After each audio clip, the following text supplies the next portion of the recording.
Tervetuloa taas Marvel Podcast Suomen pariin. Pitkästä aikaa. Ja No puhumme niin, Marvel-sarjakuvista. Minä olen Leffaru oikeesti. Nikke. Mukana on Ossi Kuvakarju. Ja meillä on myös vieras tällä kertaa. Kyllä, ei puhuta kahdestaan. Siellä Ossin takana piilossa jossain. Kyllä, kyllä. Ja tulee hetken Mitä? kuluttua vieras tänne, kun Sarjasmiehet podcastin Hannu Kesola tulee vähän juttelemaan meidän Mitä? kanssa. Kyllä. Se Saatte on aivan kyllä hyvä oikein. podcast se, Sarkismiehet, ja niin kuin ollaan me pitkään niille kyllä vihjailtukin, että hei, kiinnostaisiko, mutta näyttäisi siltä, että nyt tässä jaksossa se toteutuu. Mitä ihmettä täällä tapahtuu?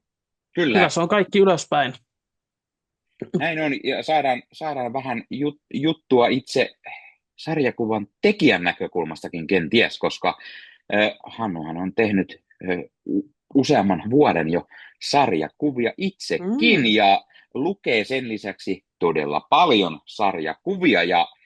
Ja me ajateltiin tämmöistä jaksoa, tai no, minä ajattelin tätä alun perin, kun keväällä kun kävimme Tampere-kuplissa, niin sieltä tarttui mukaani tämmöinen albumi kuin Doctor Strange, Jason Aaronin tekemää Doctor Strangea, ja tota, mä oon lukenut tämän ennenkin, mutta totta kai kun mä hommasin tämän nyt albumina, niin tuli semmoinen pakottava tarve, että hei, mä haluan lukea tämän uudelleen ja mä haluan myös jutella tästä.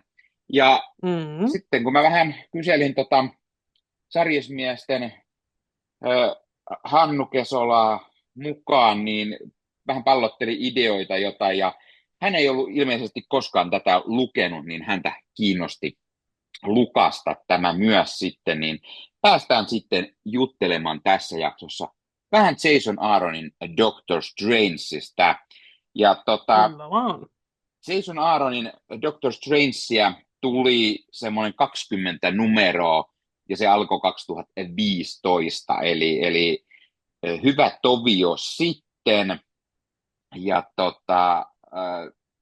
mehän puhuttiin Jason Aaronista juuri Thor-jaksossa, Jason Aaronin Mm. Thor-jaksossa, joten tässä on jonkunnäköinen kaava ilmeisesti, ja koska meikäläinen ainakin jonkun verran fanittaa Aaronia, niin katsotaan, onko siellä tulossa sitten ensi vuoden puolella lisää jotain Jason Aaronia, minä ja tiedä.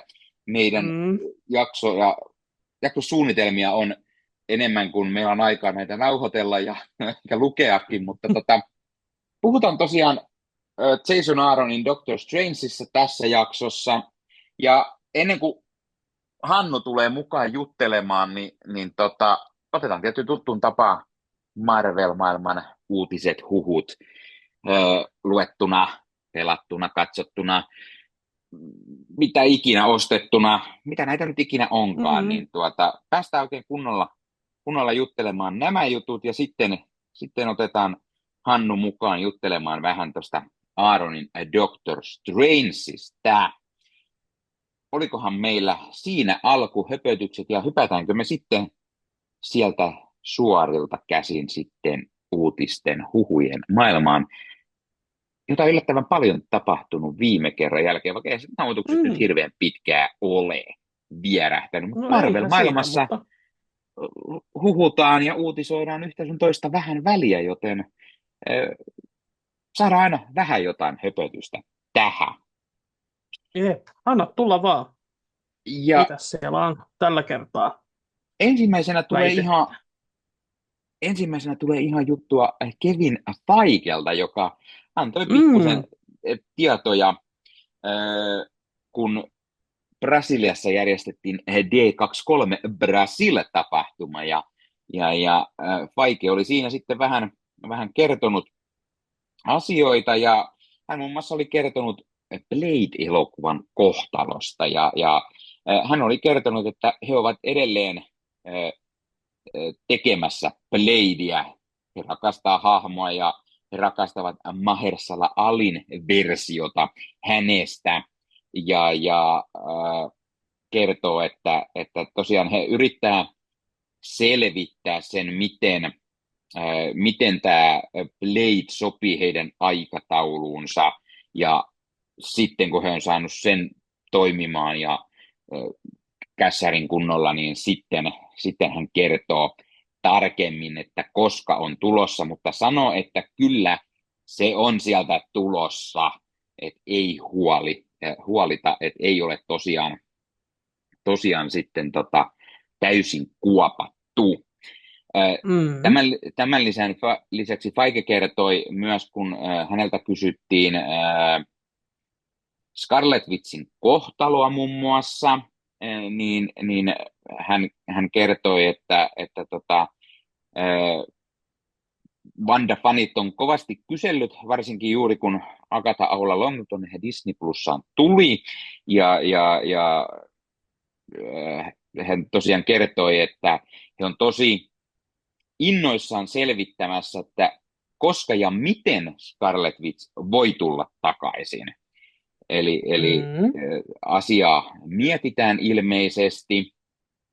Sitten hän vähän puhui Miles Moralesista, live-action-versiosta, ja hän kertoi, että Miles Morales tulee esiintymään tässä 3. Spider-Verse-elokuvassa, joka on nyt tuotannossa, ja hän toivoo, että melko nopeasti sen jälkeen he voisivat käyttää Miles Moralesia MCUn live-actionissa.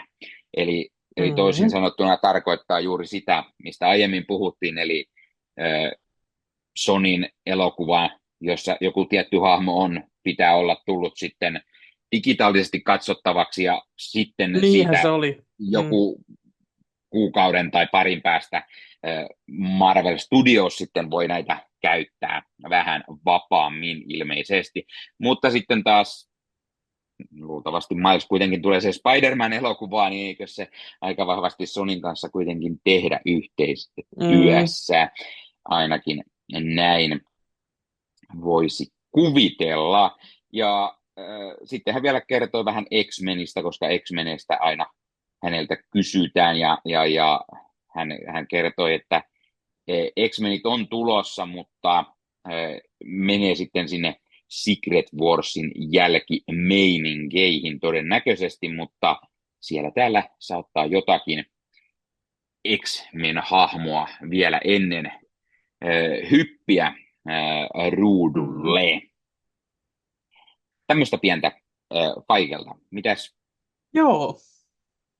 Sanotaan vaikka näin, että paljon hän puhuu, mutta oliko siellä yhtäkään niin kuin yllätystä tai suurta paljastusta, niin eipä oikeastaan. Että Kevin Feige on näiden niin kuin mestari siinä, että antaa vastauksia samaan aikaan, ei kerro mitään. Että kaikkihan nämä on sellaisia ollut, että kyllähän me kaikki odotetaan, että jossain vaiheessa Miles Morales tulee. Me ollaan pitkään oletettu, että vasta Secret Warsin jälkeen alkaa se X-Menien aika kunnolla, ja totta kai ne haluaa käyttää lisää niin kuin suosittuja hahmoja, kuten Scarlet Witchia ja tällä lailla. Että ja just se, että sanoi, että niin, me ollaan mietitty, että mitenköhän se onnistuu se tälleen, että niin selvästi hyvin tommonen, niin kuin, eihän se kerro mitään muuta kuin sen, että he ovat puhuneet asiasta, joka on, niin kuin mä aina sanon, että he ovat luultavasti kaikesta puhuneet. Mutta onhan se aina kiva kuulla, niin kuin, onhan se esimerkiksi ihan hyvä kuulla vaikka se Blade-päivitys, että kyllä se edelleen sieltä tulee jonain kauniina päivänä. Voi olla, että Mahershala on siinä vaiheessa jo joku 80-vuotias papparainen, mutta eipä se varmaan menoa haittaa, että Old Man Blade. Kyllä, suoraan Old Man voisi olla aika kova. Kyllä. No hypätään seuraavaan huhuun, ja seuraava huhuileekin sitten Fantastic Four-elokuvaa ja John Malkovichin roolia siinä.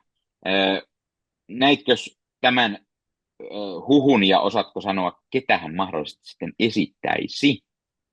Joo, siis mä näin ainakin otsikoita tästä.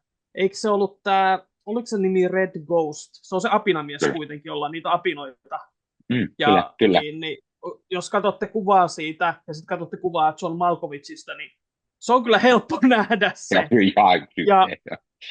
ja myös silleen, jos olette koskaan nähnyt niin kuin John Malkovichin esiintyvän, ja sitten sanoisitte, että joo, että tämä hengaa kolme apinan kanssa, niin kyllä mä sen uskoisin.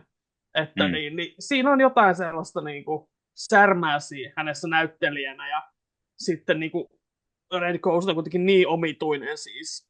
Niin kuin nimestä voi päätellä, hän on niin kuin, eikö hän ole neukko tämmöinen, neukku tiedemies, joka tiedemies, kyllä. sitten antoi supervoimat ja älykkyyden kolmelle apinalle. Oliko se nyt gorilla, simpanssi ja oranki?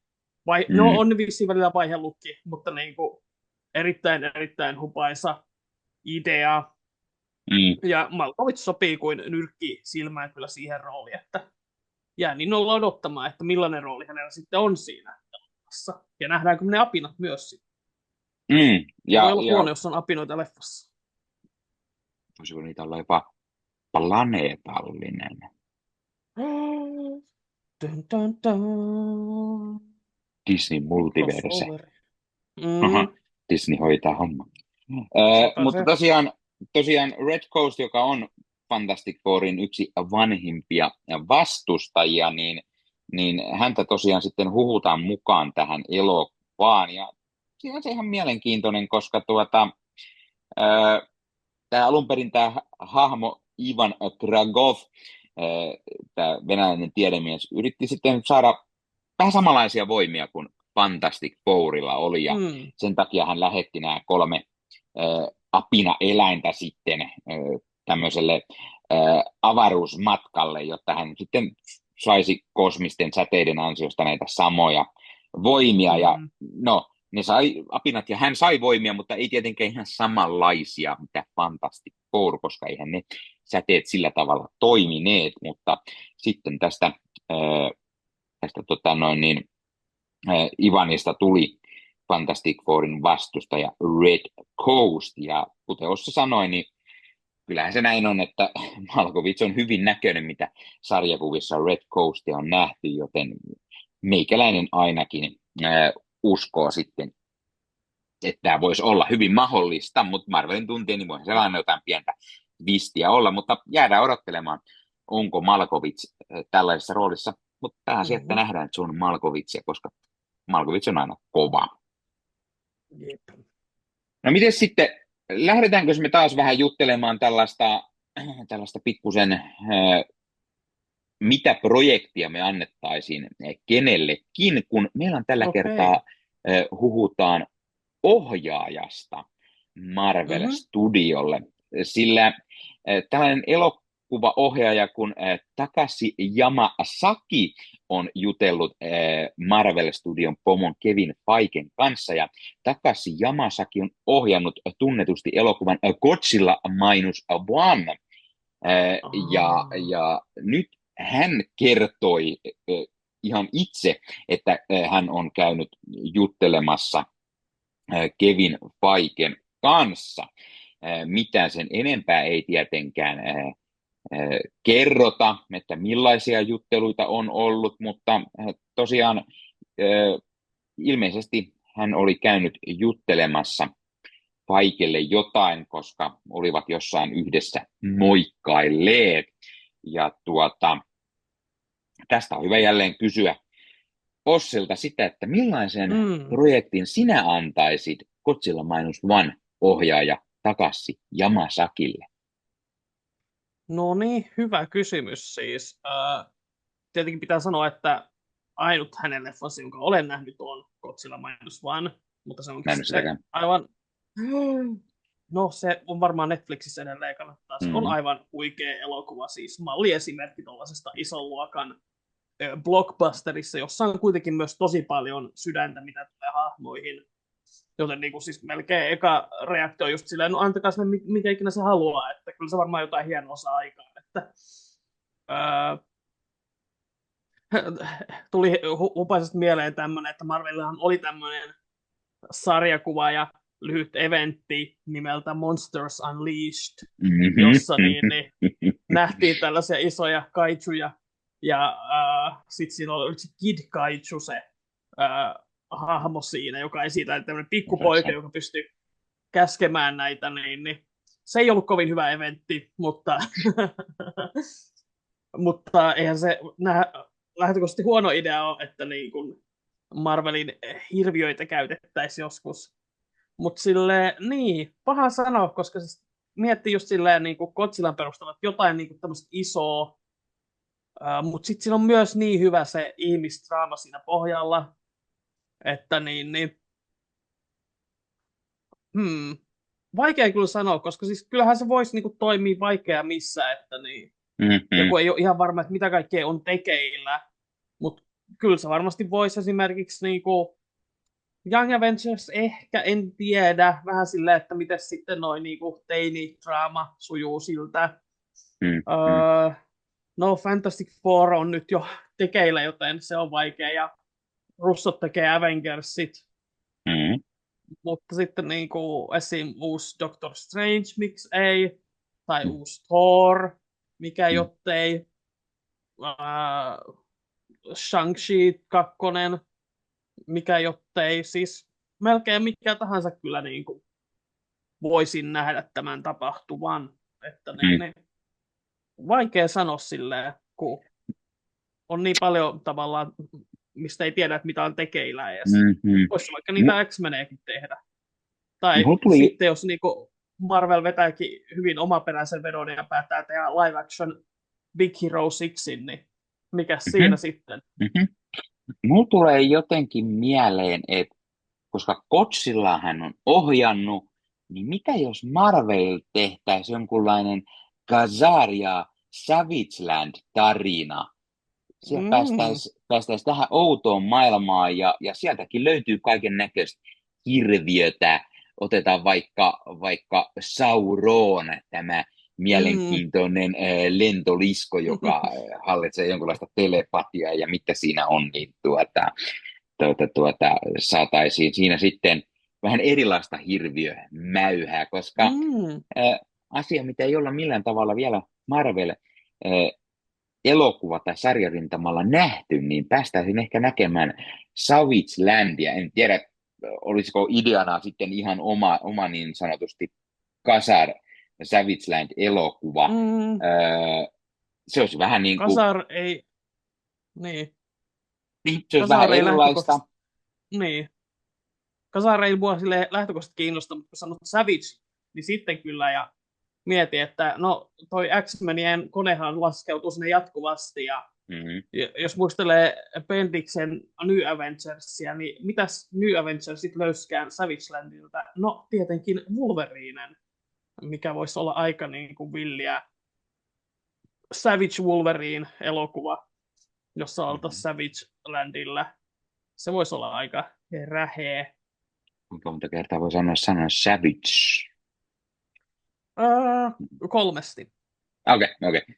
Tuleeko se Wolverine sitten niinku Beetlejuice, kun sanoo 3 vaikka? Niinku... Joo. Okei. Siis se ei tule paikalle, vaan se, tulee... mä en voi sanoa enempää, kuin tämä on lastenohjelma. Mutta tiedät, mitä tarkoitan. Oho, voitte sitten lapset kysyä vanhemmilta, että mitä se tarkoittaa, kun Amba tulee. Siinä onkin erilainen keskustelu. Selvä, hypätään seuraavaan ennen kuin viimeinenkin katsoja lähtee pois.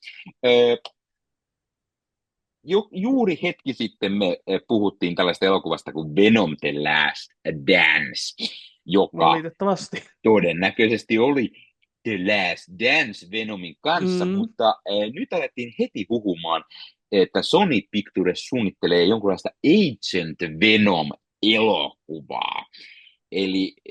Eli sarjakuvista tietenkin, jos tiedetään Agent Venomia, niin hänhän oli tämä Peter Parkerin eräänlainen kiusaajakaveri, eli Flash Thompson, josta sitten tuli Venom-symbiootin saaneena Agent Venom, eli hän sai hallitukselta tämän Venom-symbiootin ja teki sitten hallitukselle hommia, sillä hän oli entinen sotilas, ja hauskana twistinä hän tietysti oli se, että tai hauskana, mutta Flash hän menetti sodassa jalat ja häneltä amputoitiin molemmat jalat ja sitten hän toimii ilman niitä, paitsi sitten kun hänellä on Venom-symbiootti, niin Venom tietenkin antaa hänelle jalat toimia, koska niinhän se symbiootti toimii. Ja nyt tosiaan kun Eddie Brock saaga saatiin valmiiksi leffapuolella, niin nyt Sony ilmeisesti haluaisi sitten Agent Venomia tehdä. Mitä mieltä Ossi sitten tästä on?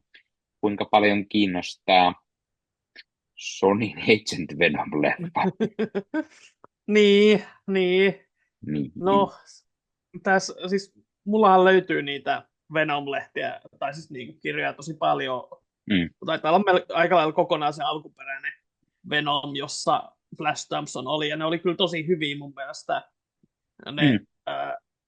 Ne sarjakuvat, että siinä mielessä, ja kun mä silleen niin kuin mietin, niin siis niin kuin jos taisi MCU-leffa, ja se olisi Tony Revolorin esittämä Flash Thompson, niin se olisi hyvin mielenkiintoista, koska niin kuin, sitä on niin vaikea kuvitella silleen, niin kuin siihen rooliin, mutta sitten samaan aikaan, koska me ei olla nähty sitä hetkeen, ja sitten jos niin kuin, nähdäänkin tämmöinen, niin kuin, että se on niin kuin, käynyt jossain sodassa ja palaa sieltä ja sitten niin vähän justiinsa niin, isompana ja tällä lailla karskimpana. Ja se olisi myös niin kuin Tony Revolorille erittäin hyvä niin kuin mahdollisuus näyttää vähän niin kuin, taitojansa skaalaa, että muutakin kuin sitä aina vähän sellaista pientä kaveria. Niin se voisi olla tosi mielenkiintoista, mutta sitten taas niin kuin just tämä, että niin kuin, oletus, että se on niin kuin siellä Sonyn omassa maailmassa, ne joko tuo niin kuin, tekee oman version Flash Thompsonista tai tuo sitten uuden hahmon siihen ja silleen niin kuin, nimenomaan silleen, niin kuin, ei siis niin kuin, jotain tuli. Ei hirveästi kiinnosta tavallaan toi maailma. Niinhän se on, että periaatteessa, koska niin Venom The Last Stand, sen tekeminen maksoi vain 120 miljoonaa, se on silti aika isosti menestynyt elokuvaa, että se joku semmoisen 400 000 tai puoli miljardia melkein tuottanut, niin sinänsä en mä näe, että ne hidastuiskaan sen puolesta, että no, eihän sitä koskaan tiedä. Jos siinä on tällä kertaa uusi tekijätiimi ja hyviä ideoita ja ne saa tehdä mitä haluavat, niin voisi se olla hyväkin. En mä tiedä. En mä kyllä nyt oikein näe tätä tavalla enkä toisella, että mä haluaisin tätä nähdä, mutta kun lähdemme sen verran Marvel-hulluja olla, että varmaan katsottaessa kuitenkin ja no itkettäisiin sitten jälkikäteen, että se oli tehdessä. Otetaan vähän pahamakua pois suusta ja puhutaan jostain muusta. Puhutaan semmoisesta näyttelijästä kuin Denzel Washington. Oi! Denzel Washington oli Gladiator 2 pressikierroksella ja hän paljasti haastattelussa sellaisia asioita, että hän on todennäköisesti pikkuhiljaa lopettelemassa uransa, sillä ikä alkaa jonkun verran jo olla kertynyt ja hän kertoi, että häntä kiinnostaa työskennellä niin kuin, oikeastaan enää tällaisten niin kuin, parhaiden kanssa ja häntä kiinnostaa tehdä niin tiettyjä projekteja, joita ei enää hirveän montaa ole. Ja yksi, mitä hän haluaa tehdä, mitä hän ei vielä ole tehnyt, niin hän haluaa tehdä Marvel-elokuvaa, sillä Ryan Coogler on kuulemma kirjoittamassa hänelle osaa seuraavan Black Panther-elokuvaan. Ja pidemmittä puheitta, niin perhana, antakaa tänne sitä Denzel Washingtonia, kuulkaa, Black Panther-elokuvaa hittovia, ja ei mitään pikkukameota, vaan kunnon rooleja, kuulkaa, että kyllä on sen verran kovan luokan näyttelijä, ja tietenkin ihan omia suosikkeja herralta legendaarinen Training Day, josta tuli Oscar pystiäkin, on meidän pirun kova. Tietenkin on Malcolm X ja sitten on actionin puolelta vähän Equalizerit ja muuta vastaavaa. Ja kuten sanottua, niin juuri Gladiator 2, jossa voisi sanoa, että tekee ehkä sen elokuvan parhaan roolisuorituksen, kyllä. Mutta ei se paljon yllätys ole kellekään, koska Denzelhän on aika kovan luokan näyttelijä. Nimenomaan. Ossi saa kertoa, mitä mieltä Ossi on ja mitä hahmoa Denzelin pitäisi näytellä. No siis mitä mieltä mä oon sitä, että hell yeah, että niin kuin, onhan tämä nyt melkoinen unelma. Ja siis mä oon, siis varmaan niin kauan kun mä oon tiennyt hahmon olemassaolosta, niin ajatellut, että Denzel Washington olisi niin loistava Blue Marvel, Adam Brashear, joka on tämmöinen vähemmän tunnettu, Totta. niin supersankari, joka työskenteli, oliko se nyt 50- vai 60-luvulla Yhdysvaltojen hallitukselle, ja hänellä oli aina maski päässä, ja sitten kun hänen maskinsa julkisella paikalla irtosi ja kansalle selvisi, että tässä onkin musta mies, jolla on aivan järkyttävät niin kuin teräsmieheen verrattavat supervoimat, niin sitten presidentti sanoikin, että ei pystytä, niin kuin, ihmisiä pelottaa liikaa. Ja sitten niin tämä jo pakotettiin eläkkeelle. Mutta hän on myöhemmin sitten niin kuin tullut sieltä takaisin ja työskennellyt esimerkiksi, hän oli osa Luke Cagein Mighty Avengers-ryhmää, ja hän oli osa niin tätä Marvelin 616-universumin Ultimates-ryhmää, jonka hän itse asiassa perusti, ja siinä muun muassa myös Black Pantherin kanssa työskenteli. Ja siis mä voisin hyvin nähdä, että hän, siis mä näin paljon juttua siitä, että Denzel Washington ei ilmeisesti paljon mitään aksentteja, joten niin voi olla, että sen takia niin kuin, hän ei varmaan esittäisi wakandalaista hahmoa, mutta sitten tällainen voimakas, merkittävä supersankari, joka voisi niin kuin justiinsa älynsä puolesta niin tarjota paljon niin kuin keskusteltavaa Shurin kanssa. Mahdollisesti voisi olla joku, niin kuin, sillä voi tehdä vaikka mitä, että hän voi olla joku justiinsa niin kuin eläkkeellä oleva entinen supersankari, joka nyt nousee. Periaatteessa siitä voisi tehdä vaikka pahiksenkin sille elokuvalle, jos syystä tai toisesta siihen haluaa mennä, mutta Mutta se on niinku se, mikä mulle ekana tulee aina mieleen. Joo, siis se oli tosi mahtava vastaus. En jostain syystä ajatellut. Mä lähdin heti ajattelemaan niin Black Pantheria ja wakandalaisia, ja mä en oikein keksinyt heti mitään. Ja Blue Marvelhan on tosi hyvä idea, koska sitä me ei olla nähty. Vähän jossain huhuttiin joskus, että tämä hahmo tulisi. Ja tosiaan, kuten sanottu, niin hän on pirun vahva, ja sen lisäksi hän on todella älykäs. Hän kuuluu usein näihin aivoriihin, niin kuin just Richardsin kanssa tai sitten Black Pantherin ja niin kuin näin, niin olisi tosi mielenkiintoista. Mä tiedän itse tämän hahmon just ehkä eniten tästä 616-universumin Ultimates-tarinoista, jota silloin tuli luettua. Siinä oli ehkä isoiten, mitä mä nyt heti muistan. Aina välillä jossain sivurooleissa ehkä ollut muuallakin, mutta tästä mä ehkä eniten muistan. Mighty Avengersiakin taisin lukea. No siellähän on näkyy itse etualalla. Ja sitten olisikin muitakin tuo tuttuja. koko tiimi itse asiassa kasassa, että sittenhän ne voisi tehdä Ultimates-leffan, jos kittaa tuo vähän Washingtonille niin seteleitä, niin eiköhän se siinä rohkaistu sitten eläketään lykkäämään.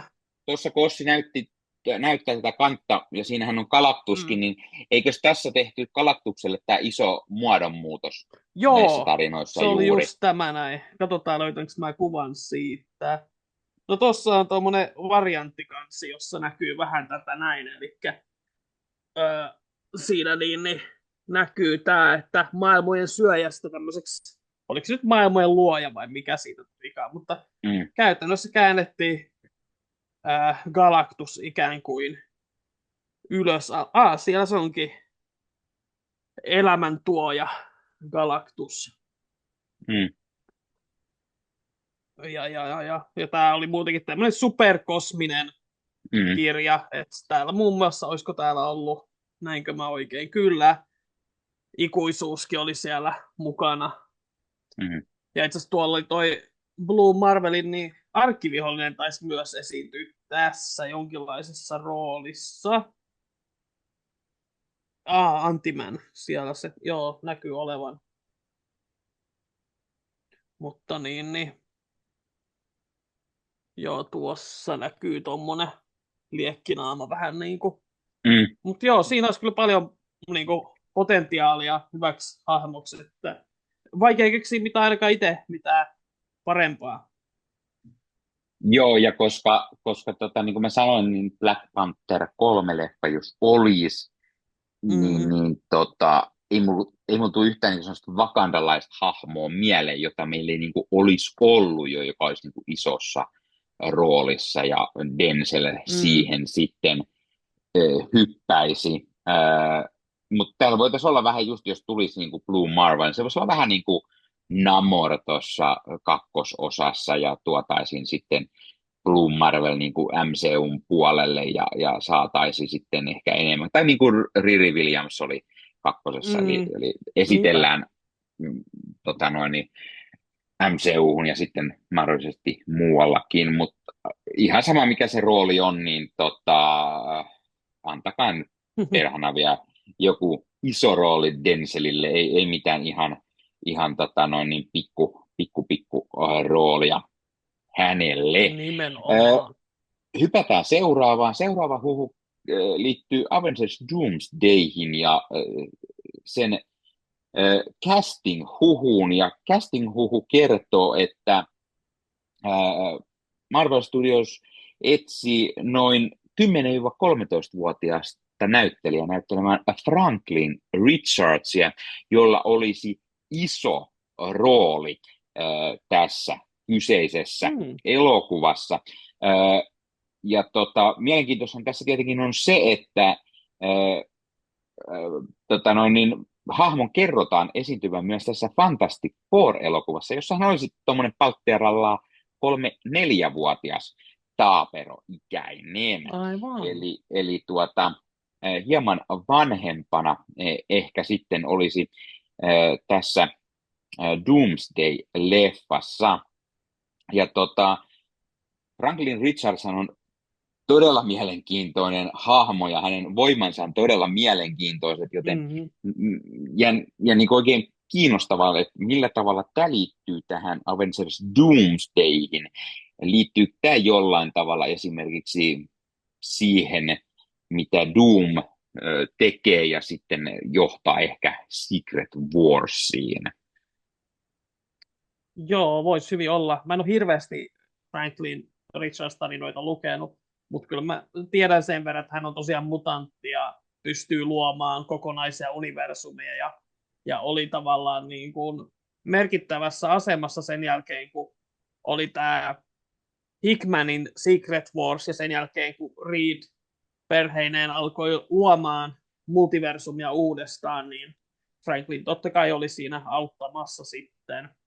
Mm, Ja siinä mielessä voi hyvin just sopia tuohon niin kuin, ideaan, että ehkä sitten Doom yrittää jotenkin hyödyntää tätä Franklinin voimaa jotenkin ehkäpä, tai ehkä hän tulee olemaan vähän sellainen, niin kuin, jonka perässä kaikki tavallaan on, jota pitää suojella Doomilta, tai tällaisia vaihtoehtoja löytyy kyllä, että mm. kyllä se järkeen käy, ja odotan kyllä mielenkiinnolla, että mitä he sitten keksivät siitä. Kyllä, kyllä. Käydään sitä odottelemaan ja hypätä seuraavaan. Mm. Seuraava huhu kertoo, että muun muassa Snow White-elokuvassa, Shazam Fury of the Gods-elokuvassa, Mm. Hunger Games, Ballad of Songbirds Snake sekä sitten Spielbergin West Side Storyssa näytellyt näyttelijät Rachel Ziegler olisi nyt sellainen näyttelijä, jota MCU yrittäisi saada itselleen, eli Marvel Studios. He haluaisivat siis Rachel Ziegleria johonkin rooliin tulevissa Marvel-elokuvissa. Ja tosiaan hän on DC Shazamissa näytellyt tässä vuoden, viime vuoden vai? Shazam Fury Joo, of the Gods -elokuvassa. jossa hän näytteli Joo, tätä Antheaa, niin kyllä. nyt sitten olisi huhun mukaan matka DCltä Marvelin puolelle. No niin. Mitäs mieltä olet ja kuinka hyvin tiedät kyseisen näyttelijättäreen? Tiedän ainakin just West Side Storysta ja sitten Mm, mm, tästä Shazamista. mm, Ja siis tosi hyvähän on niissä ollut kyllä. Shazamista toki vähän pienempi rooli, mutta siis West Side Storyssa pääosassa. mm. Ja Samoin kyllä tässä teki... uudessa nälkäpeli-elokuvassa, Joo, jossa hän oli tämä kyllä. pääosan esittäjä. Ja tosiaan Sen on itse missannut, mutta... Lumikkielokuvahan on vasta tulossa, että siitä nyt ei voida Niinpä. vielä sen enempää puhua, mutta hänellä on siis Ja, käytännössä tämä kolmisen rooli tällä hetkellä, missä hän on mm, näytellyt. Melko tuore tapaus ja itse tosiaan mä tykkäsin ihan tästä Spielbergin West Side Storyssa. Rachel joo, Ziegler vetää varsin hyvin. Samoin hän vetää varsin hyvin tässä Hunger Gamesissa. Mä katsoin sen tuossa pari kuukautta takapakki tai jotain, ja hän on siis pääroolissa siinä, ja mm. yllätys, yllätys, Rachel Ziegler saa siinäkin hyvin paljon lauluaikaa, että hän No on niin, kovan luokan laulaja, niin jäin heti miettimään, että Marvel ja Rachel Ziegler, saadaanko vielä jonkunlainen musikaali sitten jo pikkuhiljaa, oikein koko musikaali se olisi kyllä Marvel-studioilta. huikeeta. Ja kun puhutaan niin kuin hyvistä laulajista ja Marvelista, niin onko tämä tyyliin kuinka monessa näyttelijä, josta pitää tietenkin heti ensimmäisenä sanoa, että onko tämä nyt se Dazzler? Mutta koska siis Mm, tosi mm, vaikea tavallaan keksiä, että mikä rooli tavallaan olisi. Ehdottomasti siis olen sitä mieltä, että tervetuloa MCU:hun.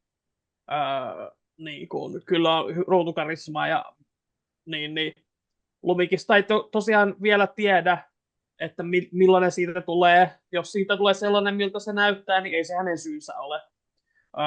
Mutta joo, koska silleen nuoria mm. hahmoja, mitä on, Young Avengersitkin alkaa olla jo täynnä, niin tulee mieleen, että joku justiinsa X-Men hahmo voisi olla toimiva, Mm. että No olisi siis sitten joku, niin, mun vaan jotenkin, ensimmäisenä Rachel Ziegler, mun tulee mieleen joku Young Avengers, mutta kaikki semmoiset mm, roolit on roolitettu tällä hetkellä. sepä se, Ja ensimmäisenä tietty tulee mieleen, että ne vaihtaa taas ton, niin Ant-Manin tyttären niin, on taas eri näyttelijä seuraavaksi. siis Champions-tiimiinhän kuuluu Nadia Pym, joka on sarjakuvissa tämä Totta Hank muuten. Pymin tytär, että se olisi aika mielenkiintoinen veto, jos ne tekisi hänen Zegleristä, Mm. mutta siinä saisikin sitten taas kirjoittaa, että kuka se sitten olisi ja miten se nyt yhtäkkiä ilmestyy sinne uutena Waspina. Multiversumi. Niin, se voisi Mm. olla, jep. Mutta Joo, mutta sitten sit toinen mitä ja niin, niin jotenkin kun katsoo Rachel Ziegleria, niin mulla vaan ensimmäisenä niin kuin tulee mieleen Hawkeye. Siis niin, jotenkin hän vaan näyttää just Kate Bishopilta. Ja niin. niin, en mä halua mitään roolin vaihtoa tai mitään, mutta Ei, jotenkin niin kuin ensimmäisenä tuli vaan mieleen. Hän on hyvin saman niin kuin näköinen sellainen, että niin kuin niin. voisi olla hänkin, mutta joo, Dazzler ehkä olisi se semmoinen niin kuin looginen, vähän laulua Niin, enemmän tälle hahmolle. Öö, ellei sit jonkunlainen Spider Girl niin, Anja Corazon esimerkiksi. esimerkiksi, joku Niin, mikä olisi parempi kuin Sonin nämä yritykset Madame niin. Webissä, mitkä oli niin onnettomia, että itku tulee. On sepä se, että Niin, Jessica Drew, Julia Carpenter, ketä näitä nyt on, miksikäs ei, että Vaihtoehtoja riittää, White Tiger toki yksi, nuori, mutta sitten taas White Tiger voi kyllä olla enemmän TV-puolelle ja silleen voi olla, että Mm, se vielä enemmän kiinnostaa niin kuin olla elokuvissa, ellei sitten hän saa niin kuin pääosaa. Voisin mm, kuvitella, mm, koska hän on kuitenkin nousussa oleva tähti ja tälleen niin kuin se, että hän on Disneyn lummikki ja tällä lailla. Niin... Mutta joo, siis tää on taas tämmöinen, että pitäisi varmaan niin kuin hypätä tuohon hyllylle ja alkaa selaamaan kirjoja, että ketäs kaikkea siellä onkaan vielä, mitä ei ole MCUssa nähty ja tällä lailla. mm, Ja tietenkin siis, niin kuin tämähän on tämä, että niin kuin oma ajatus aina ensimmäisenä menee siihen näihin niin kuin supervoimaisiin sankareihin, mutta mm, kyllähän siis niin kuin myös niin kuin pahisroolit on mahdollisia, sivuroolit on mahdollisia, niin kuin mm, just jos mm. puhutaan niin kuin, Spider-Man-universumista vaikkapa, niin onhan siellä esimerkiksi niin kuin, äh, Gwen Stacyä ja Black Cat. vaikkapa Carly Cooperin Black Catia ja tällaisia. Carly Cooper. Se, no. Niin, Ei se ole voisi olla niin ihan mielenkiintoista. vähän erilainen, kun ei ole nähty live actionissa kuitenkaan vielä, niin, Niin, sepä se. saataisiin Että niin, nähdä sitten. jep. Että kyllä näitä niin kuin löytyy näitä Tai, vaihtoehtoja sillä lailla. tai koska joku joskus vitsaili, että noi meitäti menee aina nuorempaan suuntaan, niin, Niin. ehkä hän nuortuu entisestään ja tulee takaisin sitten Niin. itselle sequelina, että Jep. parasta tietää. Voisi olla aika hyvä. Vaihtoehto todellisuudesta pomppaa. No niin. Missä hän on. Niin, hän on Spider-May tai joku, meitä on hämähäkki. Niin, sepä se. Siis onhan se joku niin Spider-Aunt, joka on se ihan kunnon mummo May. Mutta Niin, se mikä oli näkyisi tuossa Spider-Verse-leffassakin. Joo. Joo. Ja, siis niin. Toi Mayday Parker, joka on vaihtoehto todellisuudessa Spider-Girl. Kyllä näitä vaihtoehtoja kuitenkin löytyy tietenkin. Kyllä. Jäädään miettimään tätä ja hypätään sitten seuraavien puhujien pariin. Otetaan tuolta taas muutama pieni, kun siellä oli taas muutama tämmöinen heitetty ilmoille. Ja ensimmäisenä esimerkiksi Alden Ehrenreich, joka ilmeisesti näyttelee tulevassa Ironheart-sarjassa, herra, jonka muistamme Han Solona, Solo a Star Wars Story -elokuvassa, niin häntähän huhutaan, että hän näyttelisi Ironheartissa Ezekiel Stainia, eli sarjakuvista tutun operaaja Steinin poika, ja tätä on jonkun verran huhuttu, ja nyt tätä huhua taas tuodaan ilmoille, että Ehrenreich näyttelisi tätä, ja siis mun mielestä Ezekiel Stein sopii varsin mainiosti niin tähän sarjaan niin kuin pahikseksi. Me saataisiin sieltä sitä Iron Man Legacya, mitä mun mielestä Ironheart-sarja tulee tarvitsemaan jonkun verran, koska meillä ei niin kuin Tony Starkia enää ole käytössä. Mutta no, kuka sitä tietää, vaikka Robert Downey tuli siinäkin pikkusen takaisin, mutta ihan mielenkiintoista nähdä. Ja Alden Ehrenreich ei ihan hirveän paljon ole nähnyt, niin kuin hän aina välillä jossain pienessä roolissa kyllä on putkahtanut jossain tämän Solo-leffan jälkeen. Sitten pikkuhuhuna myöskin, että jonkunlaista Marvel-leffaa, mikä oli 26 tulossa, niin sinne puhutaan, että se voisi olla mahdollisesti sitten tämä Blade-elokuva. Nyt kuuleman mukaan käsis alkaa olemaan vähän sellaisissa jamoissa kuulemma, että se kaikkia tyydyttäisi. Mene ja tiedä siitä, miten tämä sitten oikeasti mahtaa olla. Ja sitten huhutaan tietenkin Novaa vaihteeksi. Ja nyt huhu kertoo, että Nova tulee olemaan sitten vasta tämän seuraavan saagan aloituksessa mukana, eli vasta tämän Secret Warsin jälkeen. Eli Nova ei olla tuomassa ennen tätä. Ei sinänsä ihmettytä, koska siellä on kaiken näköisesti muuta, niin olisiko sitten semmoinen vähän, että yritetään kiirehtiä, että saataisiin saataisiin sitten mukaan. Mutta sitten viimeinen näistä pikkuutisista niin sanotusti, mitä tänne oli saatu, oli se, että Wonder Mania huhutaan seuraavan Avengers-leffaan. Ää, sinänsä siis Wonder Man, joka on tuttu Avengersista, ollut sarjakuvista ja saadaan oman sarjan tässä. Näin niin mielenkiintoista sinänsä, että millainen versio tämä Wonder Man sitten tulee olemaan ja miten paljon häntä sitten Avengersissa käytetään esimerkiksi.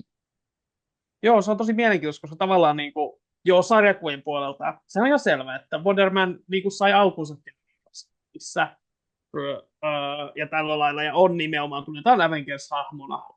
Pari kertaa ehkä ollut omaa lehteä, mutta pääosissa kuuluu Avengerseen seikkailulle, mutta sitten taas kun tämä on tämmöinen, että me ei ole edes nähty vielä tätä hahmoa, niin silleen, mikä hänen asemansa on tässä universumissa, ja mikä, niin kuin, me ei edes tiedetä, että niin kuin, me tiedetään sen verran, että hän tulee olemaan näyttelijä, joka hakee Wondermanin rooliin ilmeisesti sitä niin kuin, sarjassaan, joten se, että saako hän sitten joskus voimat siellä vai mikä se on, niin sille jotenkin tosi vaikea vielä niin kuin, nähdä sitä osana mitään ryhmää.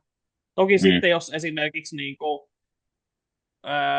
käy just sillä lailla, että Thunderbolts paljastuu Dark Avengersiksi, ja sitten niin he ovat keskiössä siinä Doomsdayssä, ja sitten niin kuin voisin hyvin kuvitella, että joku Valentina ja Thunderbolt Ross katsoo, että hei, tuolla on niin kuin elokuvasetillä syntyvahingossa tämmöinen oikeasti tosi voimakas hahmo, että palkataanpa hänet mukaan tähän tiimiin, koska hänestä on hyötyä. Niin siinä mielessä voisi kyllä nähdä sen. Mutta joo, vaikea sanoa, koska se just silleen niin kuin tuntuu jännältä siinä mielessä, että mikä on just niin kuin, kun me tiedetään, että kaikki uudet hahmot ei pääse mukaan Avengers-leffoihin, mutta mikä on niin kuin Wondermanissa se, että se tavallaan on kuitenkin siellä. Ehkä osittain toki voi vaikuttaa se, että alun perin tai siis yhdessä vaiheessa Kang Dynastyn piti ohjata tämä Destin Daniel Cretton, joka on yksi tuottajista Wondermanissa. Siinä on semmoinen yhteys totta kai, mutta niin. En tiedä, mitä muuta sanoa siitä. Odotan mielenkiinnolla. Siis mä odotan sitä sarjaa tosi. Se pienet klipit, mitä siitä näkyy, niin vaikutti jo erittäin lupaavalta ja hyvin erilaiselta taas muuhun Marvel-universumin verrattuna. No hypätään seuraavaan. Seuraava huhu kertoo, että Noah Hawley on tavannut Marvel Studiosin johtoa ja keskustellut useimmista projekteista, mukaan lukien Young Avengers. Noah Hawley, jonka me siis tiedämme tai tunnemme muun muassa Fargo-sarjan tekijänä, tulevan Alien Earth-sarjan tekijänä, sekä sitten Marvelin puolelta. Hän teki Foxille tämän Legion-sarjan. Ja Noah Hawleya pidetään... Lisäksi hänen piti yhdessä vaiheessa tehdä Doom-elokuva Foxille. Kyllä hän halusi kauan tehdä tätä Doom-projektia, hyvin muistettu, oma muisti petti. Ja Noah Hawleya pidetään tosi suosittuna juuri varsinkin niin kuin Fargon ja tämän Legionin myötä. Itse asiassa keskustelin juuri tästä Legion-sarjasta jonkun kanssa, ja olisiko ollut Marvel Podcast Suomen Discordissa vai missä oli juttua, ja sanoin, että tämä on tosi hyvä sarja, ja mä tykkään niin kuin siitä, se oli varsin toimiva, ja mulla on edelleen vikakausi katsomatta sitä, vaikka mä siis niin kuin rakastin sitä sarjaa. Mutta nyt tuli välimainostus, mä muistan. Mä juttelin tästä Mikä homma podcastin Allun kanssa, kun mä kävin juttelemassa Allun kanssa Marvel-sarjasta Okata Olla Long, joten siinähän me vähän juteltiin Legionista ohi menneen. Aivan. Kannattaa siis kuunnella Mikä homma podcast jahka se jakso tässä tulevina viikkoina ilmoille tulee, niin saa kuunnella tästä lisää, kun mä vähän Akatasta käyn höpöttelemässä No niin. siellä. Pikku mainostus, ei maksettu. Haluaisin maksaa kans kyllä. Antaa tulla vaan fyrkää mennessä. Tiedät, että Lullu-fyrkkää kuule maksaa meille hyvin tällaista vierailusta. Mahtavaa. Joo, mutta mitä mieltä itse, oletko katsonut esimerkiksi tätä Legion-sarjaa tai Fargoa tai... Joo, siis niin. Joo, kuten sanoin, Legionista mulla on vielä se vikakausi katsomatta. Pitää löytää sille aikaa jossain, koska kuten sanottu, mä tykkäsin tosi paljon niistä kahdesta ekasta. Sitten niin Fargosta, joo, nimenomaan, että mitä tekosyitä mulla on aika vähän. Mutta niin, Fargo siis oon kattonut. Siitäkin mulla on uusin kausi näkemättä. Se jostain syystä, kun sain Maxin taas, niin se on kadonnut sieltä koko sarja, joka, yllätti tääkö keteen, mutta mutta sekin taisi olla FX-sarja, niin ehkä se joskus tulee Disney, toivotaan. Joka tapauksessa niin se on tosi hyvä sarja, erikoinen, tosi niin kuin omalaatuinen tunnelma rikossarjassa. Jos on nähnyt sen Coen-veljesten elokuvan, niin se tavallaan sijoittuu samaan maailmaan kuin se leffa. Ja siinä on vähän sitä samaa tunnelmaa, että niin kuin, tykkään tosi paljon. Et siinä mielessä niin kuin TV-sarjojen suhteen on kyllä luottamus Noah Halliin. Odotan mielenkiinnolla sitä hänen Alien Earthiään. En ole traileria katsonut vielä, mutta... Niin, tai teaseri, ei siinä oikeastaan mitään en näkynyt edes. Okei. No niin. Mutta kuitenkin odotan mielenkiinnolla, että mitä se pitää sisällään. Hän on yhden elokuvan muistaakseni ohjannut, joka sitten sai vähän huonomman vastaanoton. Mutta niin, Young Avengers-sarja häneltä voisi olla mahdollisesti oikein hyvä silleen. Ei mulla sinänsä ole hirveästi syytä epäillä, koska hän on tehnyt niin hyviä sarjoja. Et siinä aina siis niinku vaan herää sit se kysymys, että miten hänellä on hallussa sitten tämä niinku, teinien maailma, joka on niin oleellinen osa Young Avengersia. Mutta jos Marvel häneen luottaa ja antaa hänelle avaimet siihen, niin mikä jotta ei. Tai sitten johonkin muuhun projektiin, miksikäs ei silleen. Ja piti pikaisen katsoa, että mikä oli tämä Noah Hallin elokuva. Lucy in the Sky. Mä en ole koskaan kuullutkaan kyseisestä leffasta. Silti siinä näyttelee muun muassa Natalie Portman, Jon Hamm, Dan Stevensia, Ellen Burstynia, Colman Domingoa, ihan nyt muutama mainitakseni. Mutta IMDb näyttäisi olevan Paltteralla 4,9/10, eli ei ihan kauhean hyvää vastaanottoa saanut. Joo, taisi olla tomaattimetrikin joku aivan niin kuin onneton, että siis joo, siitä kuvittelisi, kun tuommoinen upea casti, ja osa heistä on toki hänen niin kuin, John Hamm taisi olla nyt uusimmassa Fargossa olla, ja Dan Stevens totta kai on Legionissa, mutta joo, mutta mitäpä siihen sanoa, kun ei ole nähnyt itse elokuvaa, että mutta niin, TV-sarjathan kyllä tuntuu hallitsevan, varsinkin sellaiset, joissa hän saa niin kuin, tehdä oman mielensä mukaan ja hullutella sillä lailla. Ja se on hieno, koska Legionissa ja Fargossa on molemmissa niin kuin, eri tavalla. Silleen, molemmat on omituisia sarjoja, mutta eri tavoilla. Et se on sellaista, Fargon omituisuus on vähän silleen hillitympää ja sellaista niinku, se niinku, vähän niin kuin siinä elokuvassakin, että joo, se sijoittuu maapallolle, mutta se on vähän outoa ja tälleen niinku. Siis voin sanoa esimerkkinä Fargosta sen, että tokalla kaudella niin siellä lentää pari kertaa ufoja, ihan vaan niin kuin lentäviä lautasia ohitse, ja ne ei liity siihen tarinaan mitenkään. Se on vaan semmoinen, se selittää sen, minkä takia yksi hahmo ekalla kaudella on tosi outo, koska siinä tavallaan jokainen kausi on oma tarinansa, mutta niissä on pieniä yhteyksiä. Jotain niin kuin, hahmoja saattaa olla, niin kuin tämä kyseinen, niin se on ekalla kaudella vanhus, mutta kakkoskausi sijoittuu, oliko se nyt kasarille, niin sitten siinä on tälleen Suosittelen Fargo-sarjaa kyllä. Joo, Hyvää pitäisi katsoa meininkiä, paljon ehdottomasti. hyviä näyttelijöitä ja tällä lailla. Ja, Mm, niin, jep. kyllä. Mutta hypätään Kyllä. viimeiseen huhuun. Viimeinen huhu kertoo sellaista, että mahtaisiko olla tulossa jonkunlainen uusi Holiday Special. Näin ainakin ilmeisesti Ryan Reynoldsin puheista kautta Instagram-videoista epäillään.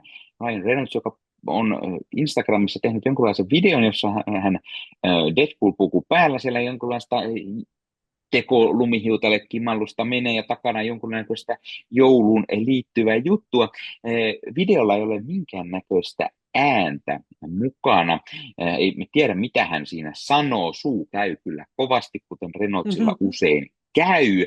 Ja aiemminkin jo vähän huhuttiin jonkunnäköistä Deadpool Holiday Specialia, kun Reynolds jakoi jonkunnäköisen kuvan itsestään yhdessä Leslie Ugamsin kanssa, joka näyttelee siis Blind Alia. He olivat yhdessä kuvassa ja siellä taustalla oli näkyvissä joulukoristeita, niin nämä pari asiaa huhuili sellaista, että jonkunlaista Deadpool Holiday Specialia olisi tulossa. Ja koska Deadpool ja Wolverine nyt on aika isosti menestynyt maailmalla, se on joku, mitä se nyt mahtoi olla, 1,33 miljardia lipputuloissa maailmanlaajuisesti ja taisi vetää aika hyvät Disney Plus-avauksetkin, niin jatkoakin jo huhuttiin, tulisi jonkunlainen Deadpool ja Wolverine ja hahmoja nähtäisiin ehkä Avengersissa ja niin poispäin.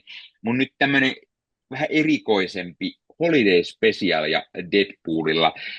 Voiko tähän sanoa mitään muuta kuin, että hitto joo ja bring it on vaan, kuulkaa. Mä oon edelleen sitä mieltä, että me tarvitaan edelleen lisää näitä tämmöisiä holiday spesiaaleja, Halloween spesiaaleja ja muuta, niin Deadpool ja joulu, jotenkin se kuulostaa vaan niin semmoiselta, sopii yhteen hyvin. Niin, siis varsinkin kun sä sanoit, että siellä on Blind Alley, niin mulle tulee heti mieleen se, että ehkä tässä on niin kuin ne lähtee etsimään yhdessä, pyrkivät Disneyn niin tarkkojen lasien alaisuudessa, yrittävät viettää valkoista Kokkeli. joulua. Nimenomaan. Sä yritit kiertää, kun mä sanoin. Ehkä he tekevät lapsiystävällisesti, he katsovat vanhakuudesta Pikkakkosen kokkelivekkulit. Nimenomaan. Ja siellä vedetään valkoista jauhoa sitten oikein urakalla. Kyllä. Joo, siis mä luulen, että Deadpool saataisi hyvinkin. Siis siitä voisi tehdä jopa semmoisen niinku sellaisen joulupukin kuuma linja menee pieleen. Siis semmoinen, että Deadpool hostaa sellaista showta ja sit sieltä tulee niinku erikoisvieraita tulee ovesta aina. Ja sitten niin Deadpool vaikka ei siellä hypettää, että ei, ette arvakaan sitä, kuka me ollaan tänne saatu. Ja sitten se on aina joku valtava pettymys, kuka sieltä tulee. Ja siis niin voisi kuvitella, että siitä voisi saada hyvin hauskan pikkuhäröilyn. Tai sitten ihan joku oikeinkin tarina, jos he haluavat sille päälle mennä. Mutta joo, siis sama juttu, että nämä Marvel Special-presentaatiot, niin kuin ennenkin monesti sanottu, että ne on loistava idea ja niitä halutaan lisää. Kyllä. No, siinä oli viimeinen uutiset ja huhut osiosta. Sitten olisi tarjolla ehkä katsottuna, luettuna, pelattuna, ostettuna, mitä nyt ikinä tuleekaan. Onko Ossilla jotain tällä kertaa? Ossi on ollut viime aikoina melko aktiivinen. Miten tällä kertaa? Niin, ei hirveän paljon ole tällä kertaa. Siis olen lukenut Doctor Strangea, kuten on käsky käynyt, ja katsoin mä uudestaan sen Deadpool Wolverinen. Ja siis onhan se ihan hyvä elokuva, mutta kyllä ne sen elokuvan ongelmat myös tällä kertaa loisti mulle tosi niin kuin voimakkaasti. Ja siis niin kuin, joo, siis se on siis hyvä se on, mutta kyllä se on mulle yksi niistä vähän heikommista MCU-elokuvista. Että, sorry nyt vaan. Siis mun mielestä se oli ihan oikein sanottu, että jos tämä on rakkauskirje Foxille, ja jos sä saisit tällaisen rakkauskirjeen, niin kyllä kannattaisi niinku vaihtaa äkkiä niinku kumppania, että Kyllä mä ää, ainakin tykkäsin tollaisesta rakkauskirjasta. Ryan Reynolds kuulee ja vähän mä oon se tyyppi, joka sitä katteli siellä niin TVAssa. siis se oli, joo, siis siinä oli edelleen, siis totta kai, siis en mä halua niinku kuulostaa täysin niinku miltään vihaajalta, että kyllähän se on hauska leffa ja tälleen. Ei se Tietenkin mikään toka olisi sunileffa vitsit on. Niin. niin, että niin, totta kai vitsit vähän ei ehkä samalla lailla ollut tokalla kerralla, mutta siis niinku, siinä vaan oli niinku silleen, että tarinallisesti puutteita, puutteita vähän sen suhteen, että miten se jatkaa Deadpoolin tarinaa ja tällä lailla. Ja, että sellaisia, mutta niin, en mä nyt ehkä syvemmin mene niihin tällä kertaa. Että, kyllä mä varmaan jossain määrin niitä kuitenkin mainitsin siinä alkuperäisessä arvostelussakin, että käykää sieltä katsomassa ja sitten vaan voitte kertoa ne mielessänne, että kuvitelkaa, että mä olisin ollut vähän vihaisempi siinä. Mutta... Ihana Ossi. No niin. niin. Onneksi sellaista ei ole kukaan täällä koskaan nähnyt. Mites muuta sitten? Oliko jotain? Ei mulla muuta itse asiassa valitettavasti taida olla. Että... Okay. Et... No mulla saattaa pari hassua olla tässä lista. Ottakaa mukava asento. Nyt lähtee Nikke Papan tarina tuokio liikenteeseen. No ensinnäkin mä kattelin Deadpool ja Wolverine elokuvan uudelleen, kun se tuli Disney Plusaan. Halusin näyttää paremmalle puoliskolle tämän, koska hän ei leffaan sitä päässyt näkemään. Hän ei ole aikaisempia Deadpool-elokuvia suostunut katsoa, kun on liian väkivaltaista menoa, mutta mä pakotin katsomaan vähän niin kuin tämän tuossa, kun mä halusin katsoa itse se uudestaan ja ajattelin, että katsotaan se siinä sitten yhdessä. Ja heti tämä alkukohtaus oli semmoinen, että tuli heti sellainen, että hitto, tämä on aivan liian väkivaltaista menoa, mutta kyllä me koko leffa sitten katseltiin yhdessä ja loppumietet oli myös siinä, että hirveän väkivaltainen elokuva se oli, vaikka siellä hauskoja juttuja olikin välissä. Ja mä tykkään edelleen elokuvasta enemmän kuin Ossi. Ja moni asia, mikä nauratti siinä edelleenkin. Mutta sitten tähän liittyen, mä katsoin myös Disney Plusaan oli tullut tämä Marvel Assembled dokkari, tämä Deadpool ja Wolverine making of. Katselin sen myös, missä sitten on tämä elokuvan tekoon liittyen. Ja tämähän on aina kivoja, mukavia. Nähdään erinäköisiä asioita. Nähtiin muun muassa lavastusjuttuja, että kun Deadpool ja Wolverine menee Voidissa sinne näiden muiden hahmojen tukikohtaan, niin mitä kaikkia pikku easter eggejä siellä on piilotettuna ja niin kuin näin. Ja puhuttiin paljon puvustuksesta tietenkin, kuin monta kymmentä eri Deadpool-varianttipukua on saatu väsätä ja niin kuin muille hahmoille puvut ja niin kuin kaikki näyttelijät kertoo vähän siitä, nämä spoilerinäyttelijätkin, jota siinä sitten oli tietty mukana, niin kertoi myös palustaan ja puukkuihin liittyen. Ja semmoinen tuttuun tyyliin Ryan Reynolds kertoo hauskasti, miten heidän, oliko se just tämä niinku puvustusosastolla joku yksi pääpuvustajista, joka oli niinku nähnyt Loganin puvun sitten Hugh Jackmanin päällä ja oli sanonut, kun ne marssii TVAn sitä ramppia tai sitä siltaa pisin ja kohtaus sinne, tämä oli sanonut, että hänen niinku elämänsä paras päivä. Ja Reynolds oli kysynyt, että no mites voi olla, että sullahan on lapsi, että kuita on sun Niin. paras päivä, niin hän tokasi, että joo, ja mun lapsen nimi on Logan, että revi Oh, siitä ja oh. mieti asiaa. Mutta Aivan. suosittelen, kannattaa katsoa, se oli Joo, kuulostaa hauska loistavalta. making oppi. Sieltähän oli myös se Agatha All Longin Assemble Mm, tullut, se tuli ainakin YouTubeen. Mä en tiedä, tuliko se joo, jo näin mä Disney kuulin. Plussaan. YouTubessa se ainakin oli katsottavissa Marvelin omilla YouTube-kanavalla. Ja Joo. mutta sitä en vielä kerinyt katsomaan. Se vähän niin kuin Mm, unohtui.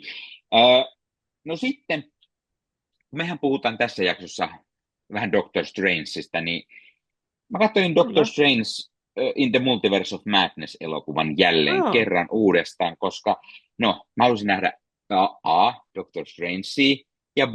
Mm, Wanda Maximoffia, eli Scarlet Witchiä, koska vähän tästä Akathasta, tästä noita maailmasta jää vähän sellainen jep. fiilis. Että niinku, ja tämä elokuva, se on kaksi kärpästä yhdellä iskulla, niin kattelin sen. Ja Niinpä.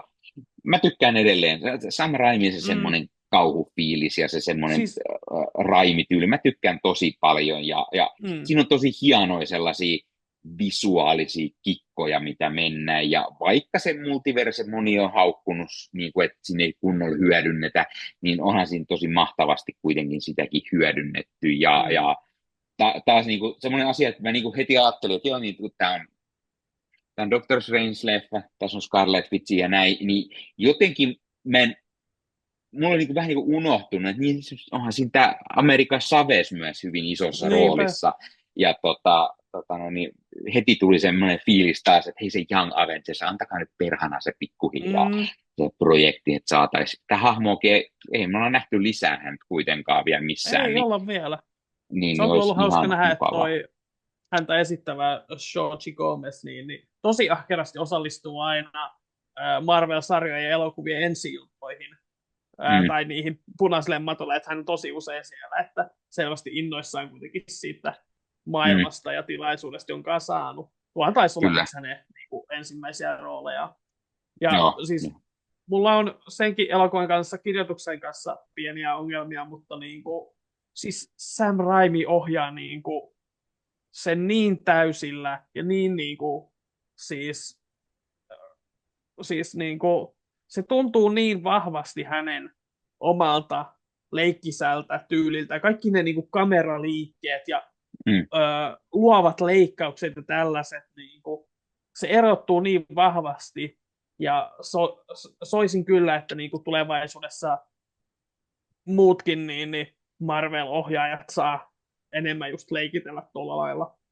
Niin, ja kun on huhuttu sitä, että Raimi tekisi sen seuraavankin Doctor Strange-leffan, niin Mm, mä kyllä ehdottomasti haluan kyllä. nähdä, että mitä hän sitten niinku pystyisi tekemään. Siellähän nyt on tietty huhuttu sitä, mihin se leffa loppuu, että siihen liittyy tämä inkursiot ja niinku, hän lähti Klean kanssa jotain, mutta kun mä edelleen kaipaan sitä Nightmarea mukaan jotenkin, ja mä haluan nähdä Mm, sitä maailmaa, koska sen näkeminen niin, visuaalisesti, miten se olisi toteutettu, niin kiinnostaisi kyllä kovasti, mutta tietty tarinan kannalta mä ymmärrän, jos niin. mentäisiin esimerkiksi sillä Siis must, Incursionilla, koska se liittyy tosi vahvasti siihen niin, Secret Warsia, mä niin olettaisin, että niin. se elokuva olisi tulos myös ennen sitä Secret Warsia. Mm, sepä se. Ja siis Nightmareissa on vähän se ongelma, että musta tuntuu, että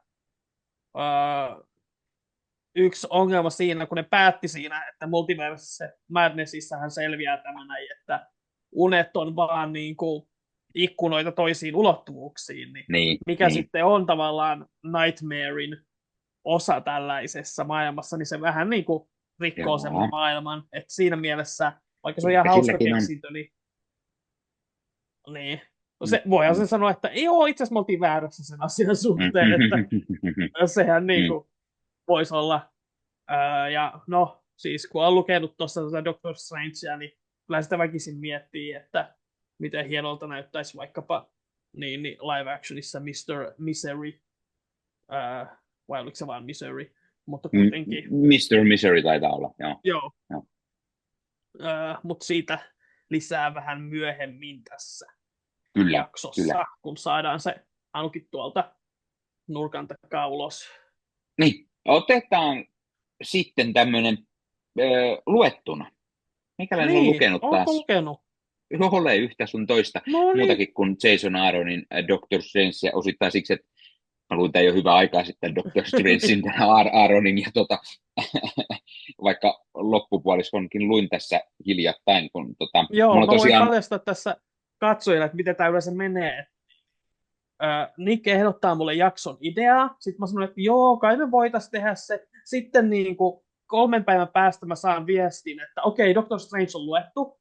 Ja sitten mä taas niin saan yleensä vasta niin nauhoituspäivänä luettua loppuun ää, sen ää, päivän aiheen, että näin on taaskin päässyt käymään. Että, ja on että niin, joskus niin. tällätti. Eiköhän mä ehdi sen lukea loppuun ennen kuin me päästään Hannu ulos, mutta ei tässä mitään. No niin, no niin. No niin, niin Mutta anteeksi, jatka vaan. mä olen lukenut jotain muutakin kuin tätä Jason Aaronin Doctor Strangea, ja Okei. mä nyt jatkoin vihdoin tätä Ted McCain Doctor Strangea, mikä on siis tämä Mm, uusin Doctor joo. Strange-sarjakuva, mikä nyt Marvelilta on, ja oletettavasti se ainakin vähän vaikutti, että loppuukohan se jopa siihen numeroon, koska mielestäni se viimeinen numero on tullut sen verran aikaa sitten, että olisiko, että Okei. tämä tuli päätökseen, ja siis se loppuu siihen, että edellisen ison eventin loppumainingeissa Victor Von Doomista tuli Sorcerer Supreme, ja nyt Mm, Stephen Strange yrittää niin sanotusti jatkaa elämään sitten tämän asian jälkeen. Se oli se niin kuin viimeinen numero, mutta tosiaan sitä ennen, mitä Jed McHale tässä oli, niin siellä on hyvin mystistä menoa. Doctor Strangein vaimo Clea Strange, joka oli Sorcerer Supreme, kun Steven oli kuolleena.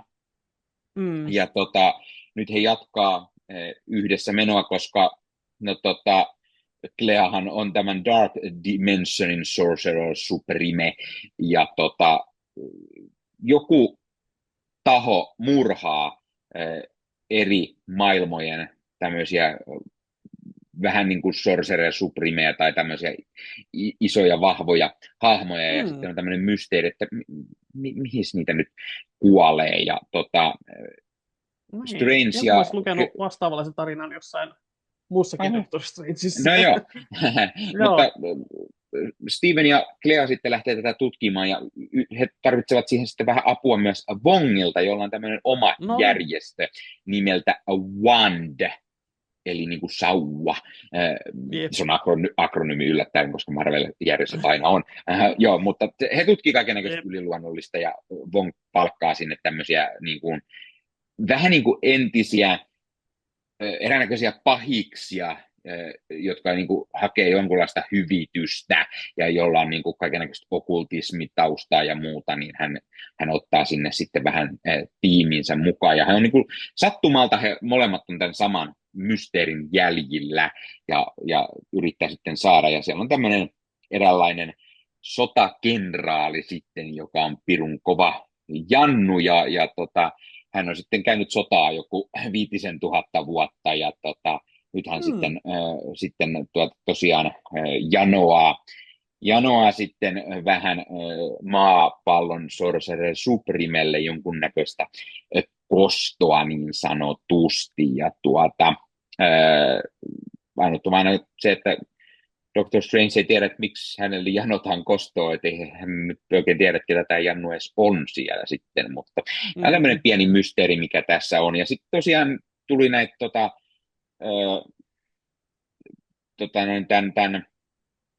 mikä se eventti nyt oli? Blood Hunt? Blood Hunt, kyllä. Niin tämän eventin tie-ineja oli muutama numero, ja sitten oli tämmöinen pikkuinen, olikohan se 3 numeron tämmöinen vähän niin kuin minisarja tässä niin kuin jatkuvan lehden sisällä, missä Stephen Strange kokoaa uuden Defenders-tiimin, johon kuuluu muun muassa Black Cat ja Taskmaster. Okei. Tämä on tämmöinen vähän erikoinen Defenders-tiimi, joka No, hänellä siellä kuulostaa sitten siltä. on. Joo, ja yhdessä he lähtevät sitten seikkailemaan, kun tämmöinen eräänlainen mystinen lautapeli on ottanut ihmisiä vangiksi. Tämä on tämmöinen vähän niin kuin ö, fantasia lautapeli, vähän niin kuin Mm. D&D-tyylinen tai joku, ja se sitten on ottanut niin kuin oman maailmaansa porukkaa vangiksi.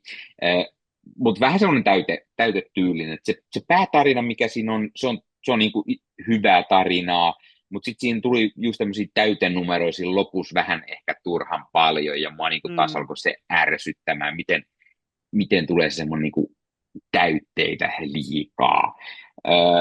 Mutta varsin niin kuin ok.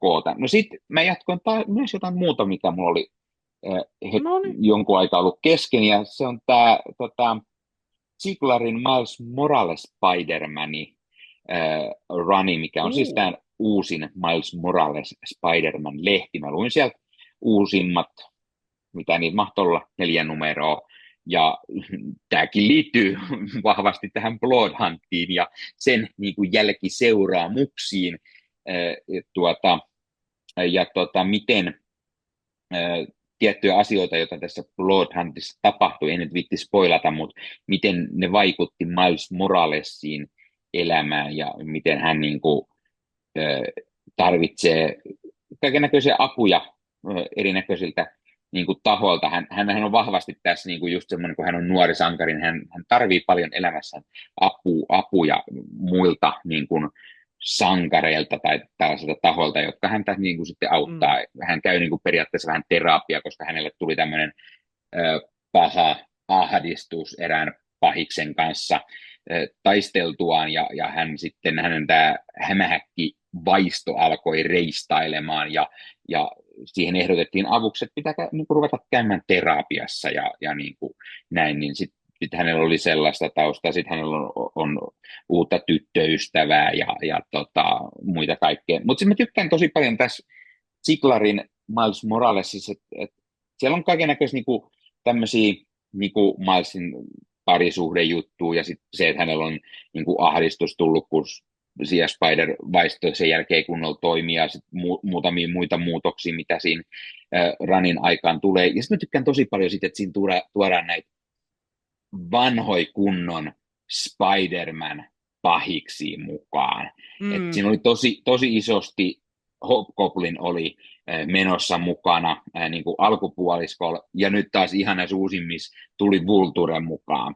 Ja No niin. mä tykkään tosi paljon siitä, koska siihen tuli vielä erinäköinen lähestymisjuttu. Vähän osittain se, mitä me nähdään myös elokuvien puolella, eli Miles Morales seurustelee Vulturen lapsenlapsen kanssa. Se tappavulture tulee sieltä ja janoa tietty aina kostua kaikille hämishahmoille, niin se tuo semmoisen oman näköisensä jutun siihen, niin se oli hauskaa. Mä tykkään tosi paljon. Hauskaa taas niin kuin lukea Miles Moralesia ja hänen seikkailujaan. Ja mainiolta. Sitten mä itse asiassa luin Scarlet Witchiin. Eli tätä uusinta Scarlet Witchin omaa, jonka on kirjoittanut Steve Orlando ja kuvittanut Jacopo Camagni. Tämä on taas oletettavasti tämmöinen, kun Scarlet Witchillä on aina vähän tämmöisiä lyhkäisempiä ne omat lehdet. Yep. Mulla jäi se edellinen hiukan kesken, ja sitten mä ajattelin, no ei se haittaa, mä alan tätä uusinta lukemaan. Niin. Se on hyvä, että mä luin tätä uusinta, ja siinä heti käy ilmi, että tämä tarina jatkuu kuitenkin siitä edellisestä Scarlet Witchistä, mutta sen lisäksi välissä on tullut Scarlet Witch and Quicksilver-lehti tai minisarja, joka myös liittyy vahvasti tähän näin, niin on ihanaa lukea, kun on tapahtunut tiettyjä asioita, ja sitten aina että olisiko mun pitänyt lukea tämä kenties oikeassa järjestyksessä. No joo, siellä tulee Niinpä. niitä juttuja aina, mikä kerrotaan siellä jossain alalaatikossa, tämä tapahtui tässä ja tässä, niin kyllä sitten ihan mukaan pääsee, mutta Scarlet Witch kohtaa kaiken näköistä maagisia ongelmia ja heti alussa semmoista tosi ison luokan niin kuin, niin kuin pahuus, mikä tulee maapallolle tähän. Hän asustaa tämmöisessä pienessä New Yorkin kylässä, jossa hänellä on tämmöinen eräänlainen kirjakauppa yhdessä Darcy Lewis, eikö se ole Lewis sukunimi? Darcy nyt kuitenkin, tämä Niin, elokuvissakin nähty taisi olla Lewis, sivuhahmo. joo. Niin heillä on yhdessä tämmöinen kirjakauppa ja siellä on semmoinen mystinen ovi. Ja aina kun ihminen tai mystinen hahmo, mikä tahansa tarvii jotain apua niin sanotusti, niin hän ilmestyy siitä ovesta, sitä mystisestä ovesta tänne. Jep. Ja nyt sitten tulee maapallolle sitten tämmöinen joku saakelin iso pahuus yhtäkkiä jostain. Ja tuntuu vähän siltä, että Vandahan ei sitten niinku pärjää mitenkään. Hän ottaa vähän niin kuin kuokkaa oikein 6-0. Ja tähän liittyy kaikennäköisiä ihmeen avaruushirviöitä tai mitä ihme demoneja toisesta ulottuvuudesta, mitä mahtaa ollakaan. Ja tulee vähän mielenkiintoista, mutta totta kai sen enempää spoilaamatta, niin tämä liittyy vahvasti tämä Vandan suhde veljensä Quicksilveriin sekä sitten, koska heillähän on toinenkin sisar jossain, niin mukaan tulee myös Polaris, joka sitten liittyy jollain tavalla tai ainakin tulee mukaan tarinaan. No joo, muutaman numeron lukasin sitä. Varsin mielenkiintoista. Kuvitus on hyvin semmoinen, miten mä sanoisin, tulee vähän mieleen semmoinen jotenkin teinisarjakuva tai semmoinen anime-tyylinen tai semmoinen, vähän ehkä, en tiedä, onko Scarlet Witch vähän hahmona semmoinen, niin kuin, että haetaan just sitä vähän taas semmoista, en ihan niin kuin Young Avengersia, mutta hän on taas yllättävän, niin kuin, koska Scarlet Witch on välillä semmoinen, että hän on vähän niin kuin vanhempi hahmo ja välillä taas vähän niin kuin nuorempi. Niin. Tässä ei ole sanoa, että kumpi hän on, kun hän on niin kuin, hän kuvitetaan melko nuoreksi, mutta sitten hän on melko, niin kuin, no joo, mutta varsin mielenkiintoinen. Ja molemmat, vai 2 vai 3 numeroa mä luin, niin tosi pitkiä mun mielestä ne niin kuin numerot jotenkin niin kuin normaaliin verrattuna. Siinä tapahtuu yhtä sun toista yhden numeron aikana jo. No joo, hypätään sitten seuraavaan. Mä aloin myös lukemaan Jonathan Hickmanin Aliens vs. Avengers-sarjakuvaa. Aliens vs. Avengers, se sai melko hyvin kehuja tuolla internetissä, ja mä sitten ajattelin tuossa, että hei, on kirjoittanut Jonathan Hickman, ja siinä on kuvittajana tämmöinen tuttu kaveri kuin Esat Ripik, josta me tuossa hetki takapakkiin juteltiin, kun hän oli kirjoittanut erästä Thor-juoksua, josta me jutskattiin tuossa hetki takapakkiin, niin mä ajattelin, että katsotaan, ja tosiaan, koska Disneyllä on oikeudet Aliensiin, niin tämä kertoo sitten siitä, miten tämä tuttu xenomorfi on sitten tullut, ja xenomorfit on ilmeisesti tuhonnut about koko perhana galaksin tai jotain. Siellä alkaa olemaan kaikki vähän niin kuin mennyttä. Eli vähän tämmöinen tulevaisuuskatsaus. Siellä on jonkunnäköinen vanha pappa, Black Panther, ominen joukkoinen yrittää puolustaa, ja pirun vanha Bruce Banner ja pirun vanha Carol Danvers ja Miles Moralesiakin siellä oli ja niin kuin tällaisia. Ja ne yhdessä yrittää sitten niin kuin lähteä xenomorfeja vastaan ilmeisesti. Tämä eka numero, minkä mä tosiaan ehtisin vasta lukea, niin se pohjustaa aika lailla niin kuin asioita ja kertoo vähän, että miten tämä xenomorfi on luotu. Se vähän niin kuin pohjustaa ehkä enemmän, jos sä että jos joku ei tiedä niin kuin xenomorfia tai tätä, niin se pikkusen, mutta siellä on just tämmöisiä paljon easter eggejä, mitä tuttu, jos on Aliens franchise tuttu, että siellä on Weyland Yutani ja siellä on vähän androidia ja kierroa sellaista ja niin kuin näin. Ja sitten sieltä vähän tulee näitä tuttuja Marvel Avengers-hahmoja, jotka sitten yrittää pärjätä tälle jonkunlaiselle maailman lopulle.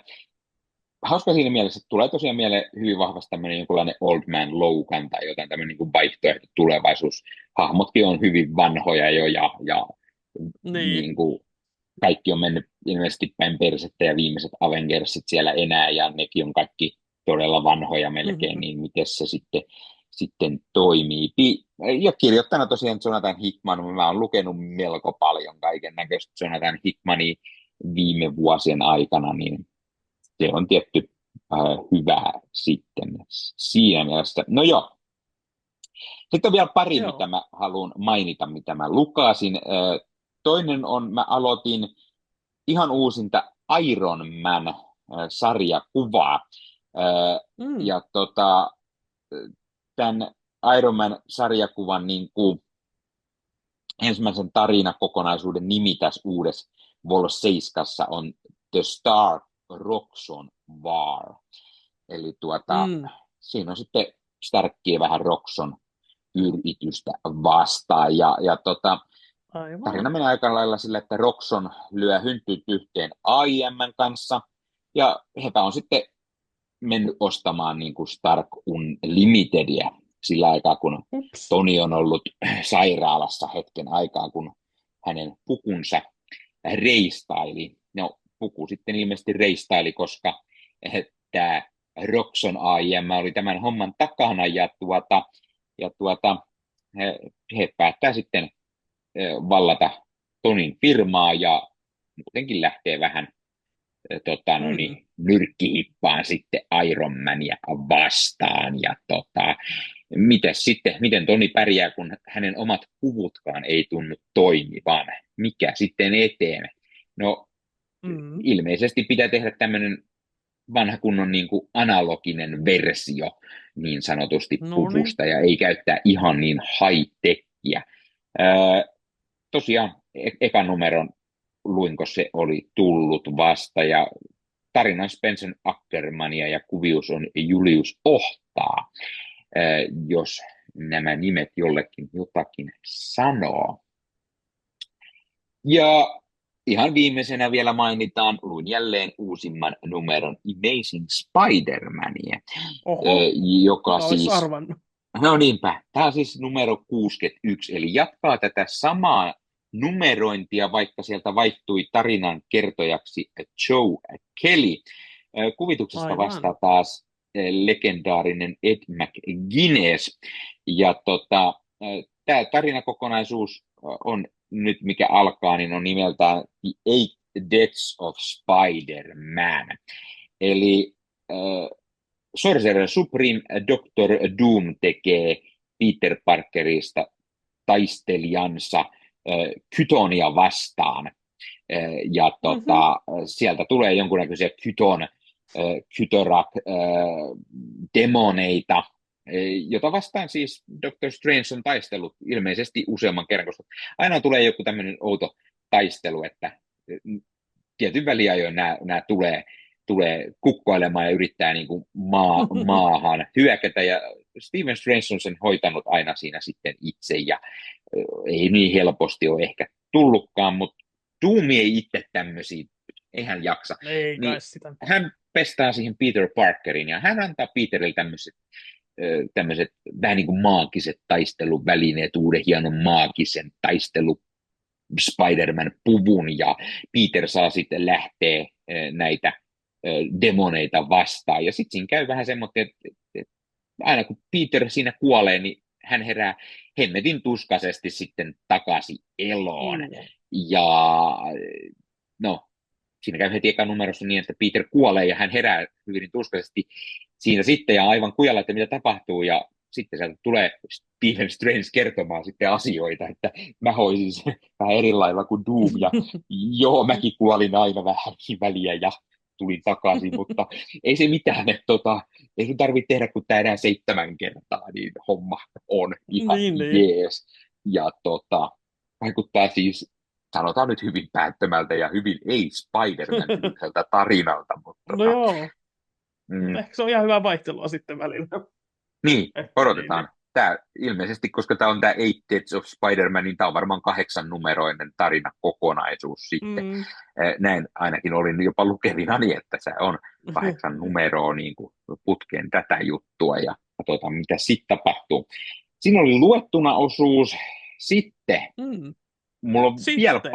pari sellaista, koska ei niin helppoa ja aina juttua riittää. Pelattuna. Kyllä, nyt on pelattuna vaihteeksi. Vihdoinkin. Mä pelasin nyt sen Insomniakin Spider-Man 2 tarinan vihdoin läpi. Kyllä, No. Sivutehtäviä jäi vielä jonkun verran jäljelle, mutta pelasin sen päätarinan läpi ja pelasin myös jonkun verran niitä sivujuttuja. Mullahan oli siis se, että mä tiesin, että se peli on suht lopussa, koska siellä tulee semmoinen kohtaus, että ootko varma, että haluat päivittää vielä hahmo. Haluatko mennä tästä eteenpäin päivittämättä? Niin mä tiesin jossain vaiheessa, että se on, mutta mä ajattelin, että täytyy mun päivittää. Ja mä pikkusen pelasin siinä sivutehtäviä, sain päivitetty hahmoja ihan sen takia, että muistan, miten ne kontrollit toimii ja näin poispäin. Ja pelasin sitten sen tarinan läpi ja hetken vielä jatkoi sen jälkeen pikku sivutehtäviä, mutta täytyy sanoa, että siis tämä on ihan huikea peli. Siis. Tämä on ihan niin kuin mahtava niin kuin se ensimmäinen. Mä tykkään tosi paljon, miten isompi se alue on tässä kakkosessa verrattuna ekaan. Siis siinä ekassa ollaan tyyliin Manhattanilla, tässä ollaan koko New Yorkissa, että tässä on ne kaikki mahdolliset muutkin alueet messissä ja sinne pääsee. Ja se, kaikissa peleissä on aina nykyään näitä pikasiirtymäkohtauksia, että pääsee, mutta sitten kun niitä ei käytä, mä en tykkää. Vaan paljon mukavampaa svengailla siellä. Ai niin. Että miten pitkää se on, kun sä menet sieltä ihan päästä päähän, koko sen New Yorkin läpi ja vähän ristiin, niin on aikamoista menoa ja meininkiä siellä. Ja mä tykkään siitä, kun tässä pelataan Peter Parkeri ja Miles Morales, miten erilaista näillä molemmilla on pelata. Niillä on niin omalaiset liikkeet, omalaiset tyylit svengata, ja se on niin erilaista. Ja sitten tähän tulee erinäköisiä niin kuin apuja puvustuksessa, mitä näillä hahmoilla on. Tai sitten ne, jotka tietää, niin tähän liittyy jonkunlainen symbiootti tähän tarinaan, niin se saattaa antaa voimia jollekin hahmoille ja niin kuin näin poispäin, niin mä tykkään tosi paljon. Sitten tässä on siis Venom mukana, tässä on Kraven mukana. No Venom on joku triljoona kertaa parempi, mitä Sony niissä leffoissa on tehnyt. Insomniakin pojat ymmärtää aika hyvin tämän hahmon. Ja ymmärtää muuten pirun hyvin myös Cravenia. Katsotaan, millainen Sony ymmärtää sitä sitten omassa leffassaan tuota pikaa. Mutta sitten mä tykkään myös semmoisia niinku sivutehtäviä, mitä tässä on paljon. Siinä tulee niinku tuttui Spider-Man hyviksi, pahiksi mukaan. Ja semmoisia niin kuin sivuhahmoina, sieltä tulee Sandmania vähän ja Mysteriota ja en nyt lähde paljastaa kaikkea, mitä hahmoja sieltä tulee niin kuin mukaan. Ja sitten yllättävänä tässä pelissä pääsee pelaamaan myös MJ:n kanssa, saat olla Mary Jane siellä. Ja se mä niin kuin ärsytti ensimmäisen kerran, että hitto vielä, mä haluan svengailla Spider-Mania ja näin, mutta se tekee siihen peliin niin kivan pelattavuustwistin. Ja sitten tulee vähän semmoinen Metal Gear Solid-mainen semmoinen hiippailufiilis, kun sä meet siellä, koska sulla on Mary Jane ja sille ei ole voimia, sä joudut hiippailemaan sieltä vähän niin kuin pahisten valtaamisalueella. Vähän oli siinä ekassakin sellaisia kohtauksia, että ilmeisesti nyt vähän enemmän sitten. Mutta ne oli ihan kivoja siinä, ja siis siinä ekassa, siis se oli vaan niinku huikeeta, miten hyvin siinä oli kuvattu se MJ:n ja Peterin suhde, että niinku, siis harvoin videopeleissä on jotenkin niin hyvin niinku hahmojen väliset suhteet, että oli niinku tosi hienoa, mutta joo. Ymmärrän kyllä sen, että aluksi voi ärsyttää, joutuukin pelaamaan supersankaripelissä voimattomalla hahmolla. Mutta sitten sitä alkoi tulemaan sellainen, että hei, tämä on kiva, ja sitten kun semmoisia tuli niinku uudestaan, niin oli sellainen, että okei, no otetaan välillä tästä vähän rauhoitetaan vähän erilaiseen, ja se toimi niinku mukavana vaihteluna siinä. Tai sitten voi muutaman kerran kävi myös jatkossakin niin, eli muutaman kerran niitä, siis tosiaan tuli muutamia kertoja siinä, mutta sitten kun sitä tuli, niin vähän semmoinen, että no okei, en mä nyt olisi halunnut tätä, Mutta sitten kun se alkaa ja sä pääset Mary Jane, niin sä saat, että no hitto jee, tää on tosi kiva niin kuin Niin. vaihtelu, ja tää toimii yllättävän hyvin tässä pelissä. Yksi iso miinus, mikä mä antaisin, on ehkä, että tässä olisi saanut olla enemmän pomotappeluita. Semmoisia niin kuin isoja pomoja. Mä rupes ärsyttää, kun tähän oli aina keksitty semmoisia turhia pikkupomoja. Mitä tällaisella niin kuin, tämmöisissä peleissä on tosi paljon tapana. Esimerkiksi tämä Rockstarin tämä Batman Arkham-sarja, sillä oli ihan sama ongelmaa.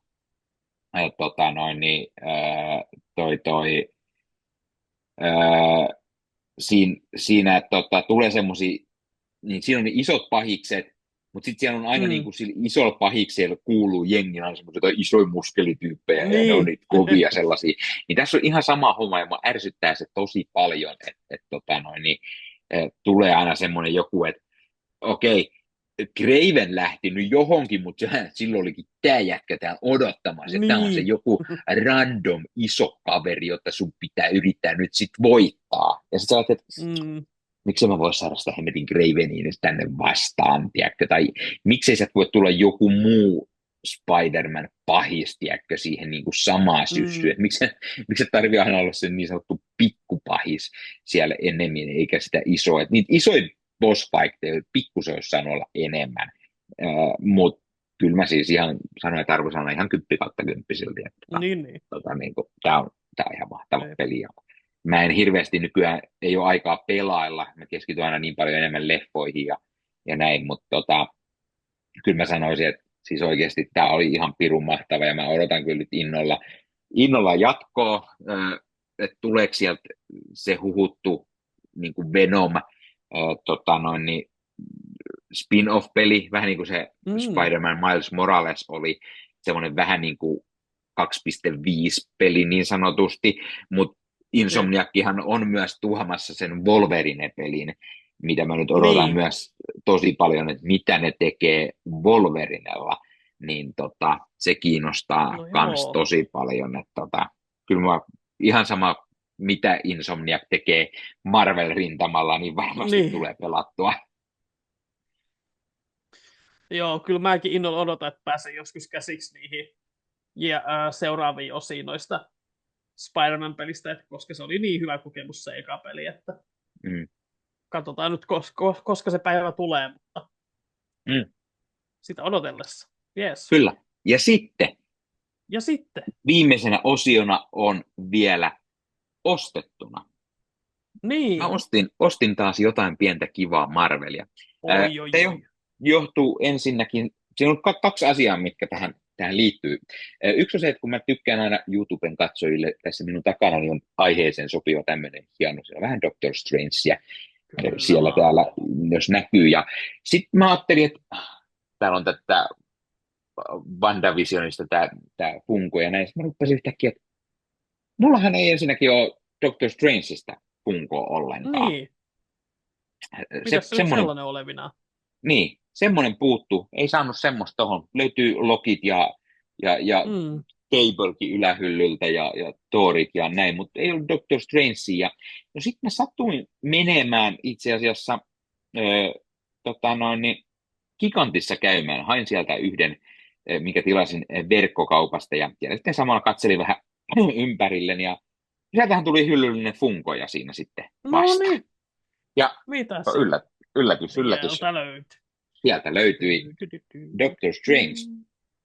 Doctor Strange in the Multiverse of Madness-elokuvasta. Hauska, tämä oli Funko Pop, siinä on numerointi 1000. Joo, 1000 täynnä nähtävästi. Että aika hauskaa. Mä en tiedä yhtään millä tavalla nämä Funko näitä numerointeja on tehnyt, mutta kuitenkin. Ja hommasin itselleni tämän, ja täytyy nyt varmasti avatakin. Tässä mä en ole sitä vielä aikaisemmin tehnyt, niin me saadaan tähän tämmöinen niin unboxauskin samalla. Pääsee katsomaan. Mulla on vissiin se ekan Doctor Strangein Funko tuolla takana jossain.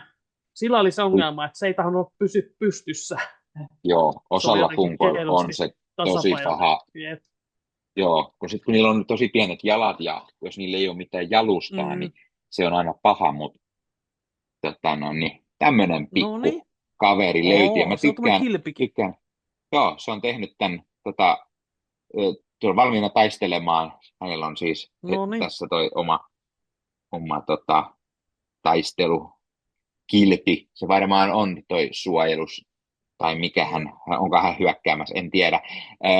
Ja sitten mä tykkään tosi paljon siitä, että jotkut funkot on sellaisia, että niitähän ei välttämättä tunnista pätkääkään, mikä hahmo se on, Mm. jos sen ottaa pois rasiasta. Tämä on melko tunnistettava kuitenkin. No se on Ja, ihan selkeä. ja mä tykkään siitä myös, että tässä on nyt selvästi tätä leffan niin kuin puvustus, tämä Doctor Jep. Strange-puku. Just katso leffan, niin tietää vielä. Ja sitten tämä viittakin Mm. on täältä, se on täältä takaa, siinä on paikkoja. Jep. Jos siinä leffassakin se menee rikki. Ei siinä näin monta tietääkseni ollut, mutta kuitenkin hauskaa, että on näin ja Joo, varsin noissa on tyylikäs. tekstuurit usein tosi siistit noissa punkoissa Oh, kyllä, ja ne yksityiskohdat, että vaikka ne näyttääkin kasvoit silleen melkein samalta kaikki, mitä nyt joillakin on testataan. vähän karvaa ja tukkaa. Jee, se Niin, pysyy pystyssä. no niin, Ainakin mutta jossain sitten määrin. justiinsa ne asut on niin hienosti yksityiskohtaisia. Kesti kai, kun mä potkasin sitä. No niin. Löin. Mutta siis mulla on esimerkiksi tämä Loki, mikä mulla on, niin siinä on vähän hankalampi tämä paikallaan pysyminen. Et se ei niin helposti pysy, mutta nyt mä sain myös sit niin Doctor Strange funkon sopivasti No niin niin. koristeeksi siihen heilumaan, niin sain Kyllä. sitten sellaisenkin. Ja mä pidän ne aina näin. Jotkuthan pitää ne aina laatikossa, ne hahmot, ja Niin, säilyttää ne kyllä mäkin tällättiin, tykkään mutta ottaa pois. mä pidän aina näin, että on vähän mukava. Ja nyt kun tosiaan mä yleensä tykkään tässä meidän nauhoituksissa, että tässä takana on tämmöinen Marvel-hylly, mikä sitten Niinpä. vähän vaihtuu aina eri tyyliseksi, jos joku saa sitä aina pongailla, jos tykkää videolta, että mitä kaikkea sieltä taustalta löytyy pinin. Tämä sopii hyvin tähän jakson teemaan. Joo, ja aina näyttää tosi hyvältä, sanon kyllä. Nimenomaan. Jep. Nimenomaan punkku kyllä hallitsee. Mutta mä luulen, että meillä on aika siirtyä meidän tähän aiheeseen, eli niin Jason Aaron Doctor Strangea ja pyydetään toi Hannu mukaan juttelemaan, mutta sitä ennen mun täytyy kysyä taas Ossilta se yksi kuuluisa kysymys. Ossi, onko sulla herkät korvat? Mulla on aika herkät korvat. Herkät korvat. Mitähän siihen? Saispa jonkun vaikka pipon tai popparin tai jotain. Mistähän se onnistuisi, koska sitten helpottaisi näitä mun herkkiä Hei, korvia. mulla on idea. No, Mulla on idea. okei. Okay. Sulla on herkät korvat ja sä tarvit pipoa tai hupparia. Niin. Mutta olisiko aika räheet, jos siinä olisi MPS-logo? Joo. Mm-hmm, Onko se? Mm-hmm. Mutta ei se ole mahdollista. Se on mahdollista, kyllä. YouTuben katsojatkin on nähnyt ehkä tuossa alhaalla koko jakson ajan sellaisen, että siinä lukee, että mistä voi käydä tilaamassa itselleen MPS-tuotteita.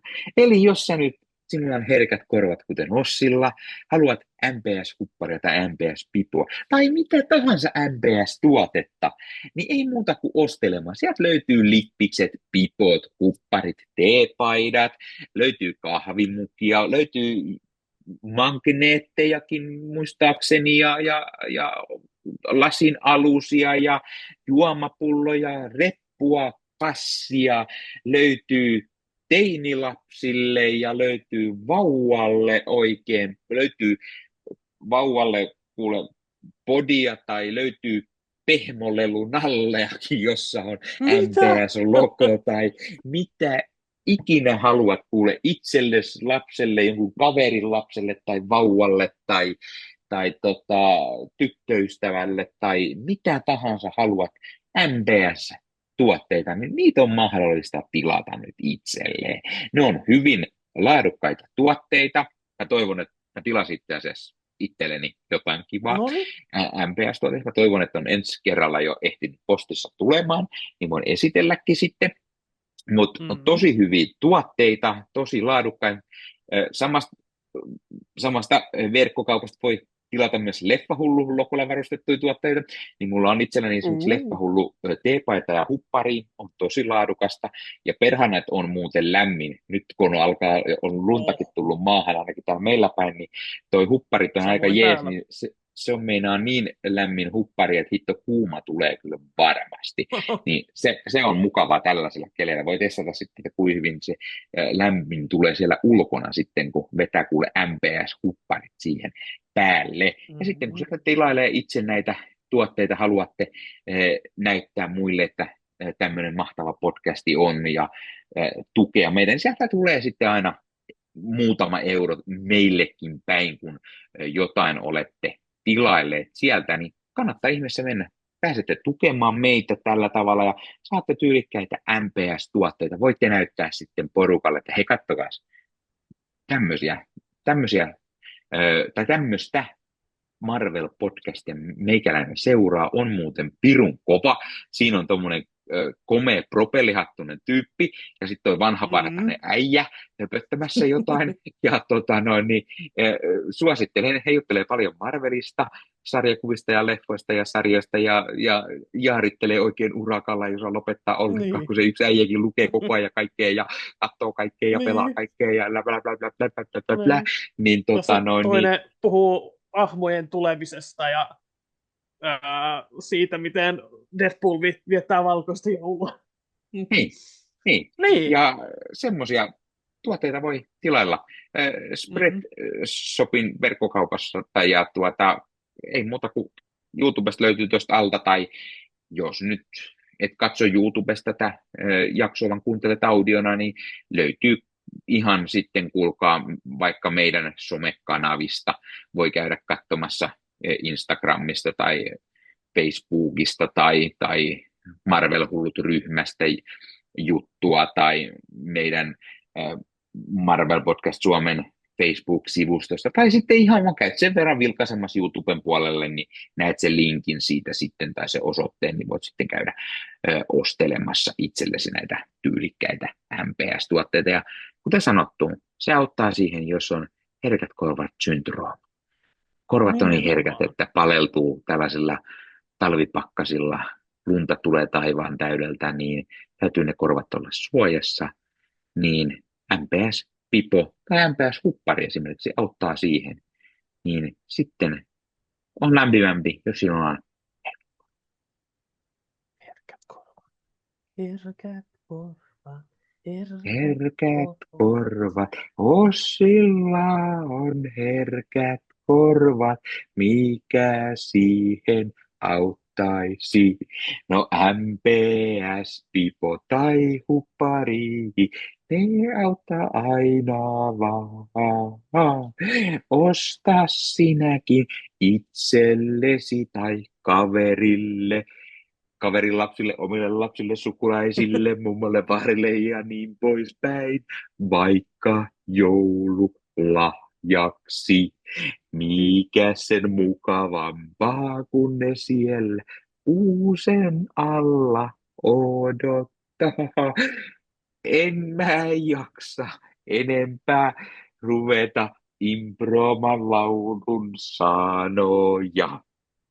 Oliko se improvisoitu? En olisi arvannut. Kirjoitin 5 tuntia.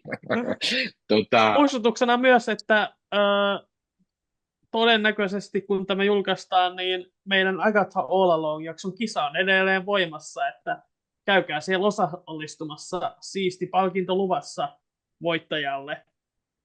Joo, tämä YouTuben katsojille näkee ja muille tiedoksi, niin Agatha All Along juliste nimmareen varustettu, eli Catherine Hahn, Jack Safer ja John Locke nimmarit löytyy julisteesta. Kipin kapin meidän Agatha All Along koko sarja jaksoon kommentoimaan sitten siitä, mitä me ikinä kysyimmekään sen kysymyksen. Hän te tietenkin saatte selville, kun katsotte sen jakson.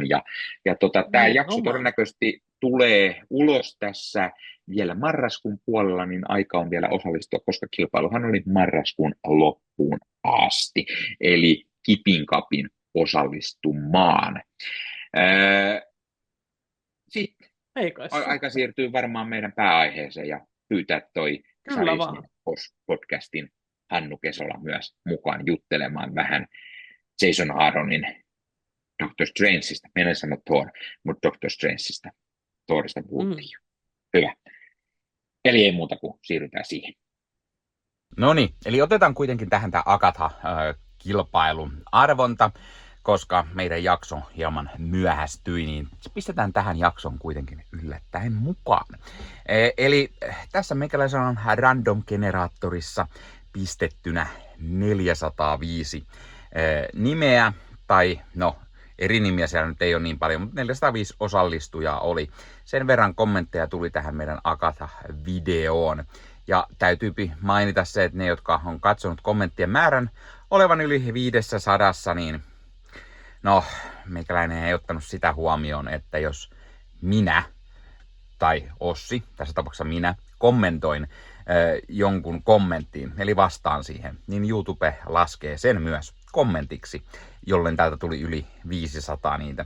Mutta oikeasti niitä kommentteja teiltä on tullut vain se 405, vain ja vain, mutta siis niille, jotka ihmettelee, niin kyllä sen takia se numero ei täsmää, jos joku sen tuosta reunasta näkee. Ja täällä tosiaan on sitten lukuisia määriä näitä nimiä, jopa niin paljon, että eihän ne tähän pyörään mahtuneet edes ne nimet, mutta silti ohjelma varmasti kertoo, ketä se voittaja oli, ja nyt jännitystä ilmaan.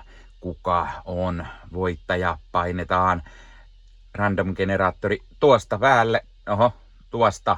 Ja nyt lähtee. Kenelle menee hienoa Agatha-juliste nimmareilla? Ketä on voittaja? Voittaja on...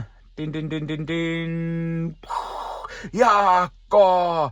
Oi, oi, oi. Jaakko. Kyllä, meidän Discordistakin tuttu panda. Ai että, onnea. Olette voittanut Agatha All Along -julisteen, jossa on nimmarit niin Catherine Hahnilta, Jack Schaeferiltä kuin John Lockelta. Onneksi olkoon oikein paljon. Olen kateellinen. Meikäläinen olisi halunnut tämän myös itselleen, mutta en voinut sitä saada, koska Disney Plussa lähetti sen meille arvottavaksi meidän katsojien ja kuulijoiden kesken. Mutta siinä on voittajan nimi. Jaakko on voittanut. Ole hyvä, Jaakko. Juliste lähtee postissa mitä pikimmin. Tai vaihtoehtoisesti sen voi tulla hakemaan myös vaikka Raision myllystä meikäläiseltä ihan, jos haluaa livenä sen tulla hakemaan, niin sekin on mahdollista, koska vaikka nyt Jaakko ei ihan hirveän lähellä asu, mutta sen verran, että jos hän haluaa vaikka täällä päin poiketa. No niin, mutta siinä oli siis arvonta ja onnat vielä kerran voittajalle. No niin, ja nyt meillä on sitten vieras mukana menossa, eli Sarismiehet podcastin Hannu Kesola. Morjes, Hannu. Morjesta. Mukava päästä vieraaksi Marvel Podcast Suomeen, joka oli itse asiassa, nyt kun tässä on tullut näitä Spotifyn räppedejä, niin oli siellä omana suosikki kakkospodcastina heti oman podcastin jälkeen. No niin, eli omaa kuunnellaan eniten. tehty jotain oikein. Joo, mutta toisaalta kun tuli viime vuonna tehtyä 2 podcastia, niin sitten toinen podcast oli vasta 3. Oho. Mm-hmm. Se oli ihan hyvä sijoitus. Mutta joo, aivan loistavaa päästä vieraaksi. Ollaan selvästi hyvässä seurassa. Marvelissa. Kyllä, ja kuten aikaisemmin tosiaan jaksossa jo vähän puhuttiin, niin jutellaan tästä Jason Aaronin Doctor Strange runista. Se Palttia rallaa parikymmentä numeroa kesti, mutta mä varoittelin Hannu sen verran etukäteen, että me usein puhutaan Ossin kanssa, että mitä ollaan luettu Marvel-aiheesta, niin mä kysynkin Hannulta, että mitä Marvelia Hannu on viime aikoina lukenut, muuta kuin ehkä tätä, ja sen lisäksi, jos joku nyt ei satu vielä tietämään, mikä on Sarjismiehet podcast, niin Hannu voi myös lyhyesti vähän kertoa, että mikä homma sen kanssa, ja sitten sen lisäksi Hannulla oli toinenkin podcasti, Elämäni sarjakuvat, niin vähän siitäkin ehkä muutamat lauseet kertoa. Sarjismiehet podcastia ollaan nyt parisen vuotta tehty tuon Vityläisen Vesan ja Mikael Mäkisen kanssa, jotka nyt on tuntenut reilut parikymmentä vuotta, niin sitten tuli idea, että mitäs jos tehtäisiin sellainen sarjakuva, missä pääasiassa, tai siis podcasti, missä puhuttaisiin pääasiassa sarjakuvista, ja siitä se sitten lähti. Ja mitäs niitä jaksoja nyt on? Alle 40 tässä parin vuoden aikana tullut tehtyä, ja sitten kaikkia minijaksoja ja muita, ja edelleen kyllä aiheita löytyy, että paljon jatkoonkin, että paljon puhutaan totta kai Marvelista, mutta sitten myöskin paljon monista muistakin sarjakuva-aiheista ja välillä aina leffoista ja muistakin.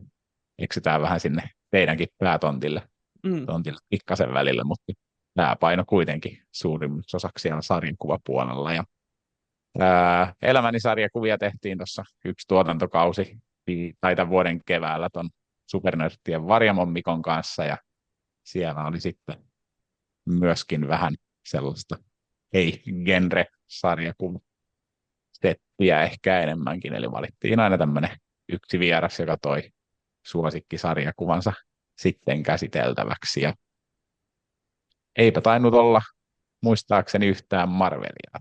DC:n puolelta oli sitten Preacheria ja olikohan muutakin, mutta sellainen sarja. Mutta en tiedä, sille ei varmaankaan välttämättä ole jatkoa kyllä tulossa, mutta Sarjismiesten kanssa sitten jatketaan taas tuossa ensi keväällä, kun vedetään ensin pari kuukautta tässä taas välillä.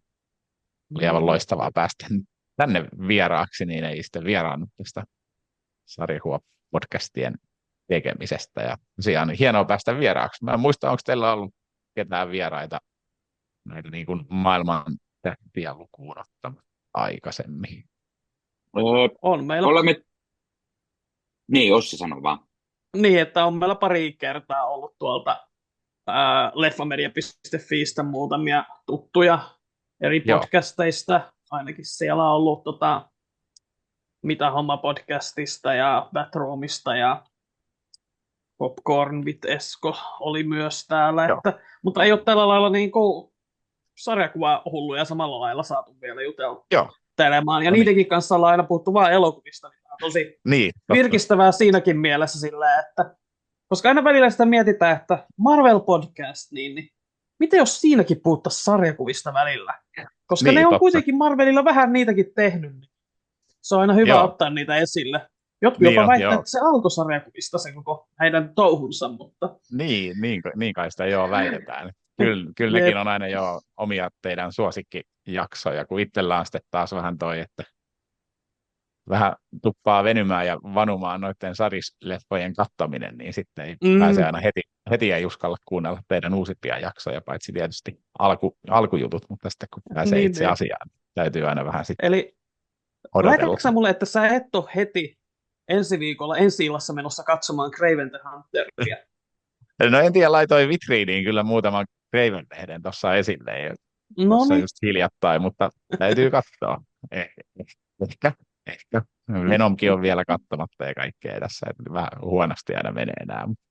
Ja nyt Kapteeni Amerikkaa odotan kovasti tuossa ensi alkukeväästä heti, että sen veen kyllä varmaan aika lailla saman tien katsoa. Ei ole nämä Sony-hommat ihan aiheuta kauheasti luottamusta. Joo, voin sanoa, että meillä on aika lailla samat mietteet ollut täällä. Erityisesti mulla toi uusin Venom niinku siis. Onkohan se niinku, olikohan mä ollut tässä podcastissa koskaan niin vihainen kuin mä olin sen jälkeen, että en ole varma. Morbiuksessa aika vihainen. No joo, kyllä. Että ei toiminut ainakaan minulle. Mä olen iloinen, että tiedän, että meillä on kuulijoita, jotka ovat niistäkin pitäneet, että olen iloinen heidän puolestaan. Olisi ihana elää maailmassa, jossa olen myös osa heitä, mutta näin ei päässyt käymään. Että, henkilökohtainen suositukseni on siis, että ei tarvitse Venomin kanssa pitää kiirettä. Joo, ehkä odottelen, että tulee suora toisto, niin voi sitten omasta kotiteatterista katsoa. Niin se riittää kyllä ihan hyvin, Pääsee, pääsee. mutta mitä sitten on viime aikoina tullut luettua Marvelia, niin vähän kahden tämmöisen paksumman kirjan välissä tullut vähän hypittyä. Täällä on Mm. pistetään vähän Oo. kauemmas, niin näkyy Mhm. Spider-Man Omnibus The Complete Black Costume Saga. Eli tässä on näitä 80-luvun tarinoita, kun Hämis tuli sen Venom-puvun kanssa sieltä Oi, salatuista sodista, niin sitten tähän on koottu aika lailla kaikki tarinat yhteen siitä, kun Hämis sieltä palaa ja siinä asti, kun pääsee sitten siitä mustasta puvusta eroon. Muistaakseni Web of Spider-Man 1. Nyt on siis aika alkutekijöissä tässä vasta, mutta hyviä tuommoisia klassisia storeja ja hyvin pitkältihän noita on Suomessakin julkaistu, mutta sitten siellä on kyllä kaikkea Marvel Team Upin numeroita, mitä ei kyllä juurikaan taidettu Suomessa nähdä ja jotain juttujakin, että on sekä uutta että vanhaa, mutta uppoo tällaiseen nostalgianälkäiseen ihmiseen niin oikein hyvin tämä alppari, että tätä tulee kyllä luettua sillain ihan hyväänkin tahtiin. Sitten toisena siinä rinnallaan sitten vähän modernimpaa on toi Nick Spencerin Kapteeni Amerikka Omnibus numero 1. Joskus aikanaan luin sen 1, niin tuli sitten tilattua toi 2, vaikka en sen ykkösosankaan ihan hirveä fani ollut, mutta ajattelin, että kyllä se nyt täytyy lukea se tässä nyt oli tämä Secret Empire tarina-arkki nyt sitten loppuu ja ehkä ollaan ensi kaudella sitten omassa podissa puhumassa Kapteeni Amerikasta, niin ihan senkin takia. Okei, no niin, pitää olla sitten kuulla. Joo, mutta mä itse iso fani ton Nick Spencerin Captain America itse asiassa. Mä jotenkin, se voi olla, koska se oli silleen niinku, koska mä aloin lukea sarjakuvia silleen vasta siinä 2013-2014 tienoilla. Ja se oli sitten niinku, sitten kun se tuli, niin se tuntui jotenkin tosi tuoreelta ja tällaiselta. Mulla on melkein kaikki ne tuolla omassakin hyllyssä. Että. Joo, oma maku se on niinku, välillä kulkee hyvin, sitten välillä kulkee vähän hitaammin, että jos niinku menee rinnittain, menee sitten nämä Sam Wilsonin ja Steve Rogersin tarinat tuossa sitten niin kuin lomittain, mutta nyt on just alkamassa toi Secret Empire, niin täytyy katsoa, kuinka se sitten tuossa kolahtelee, mutta noitten kahden välillä nyt tässä on vähän viime aikoina, ja sitten on myös tullut luettua ensimmäistä kertaa elämässäni Teräsmiehen kuolemaa, siitä kanssa semmoista isompaa omnibusta, siinä on 1500 sivua, mutta se nyt menee vähän Marvelista ohi, mutta näin alkuun, mitä nyt on sitä kerinyt lukea, niin ehkä vähän liian ysäriä, ei hyvällä tavalla. Aivan. Mutta katsotaan.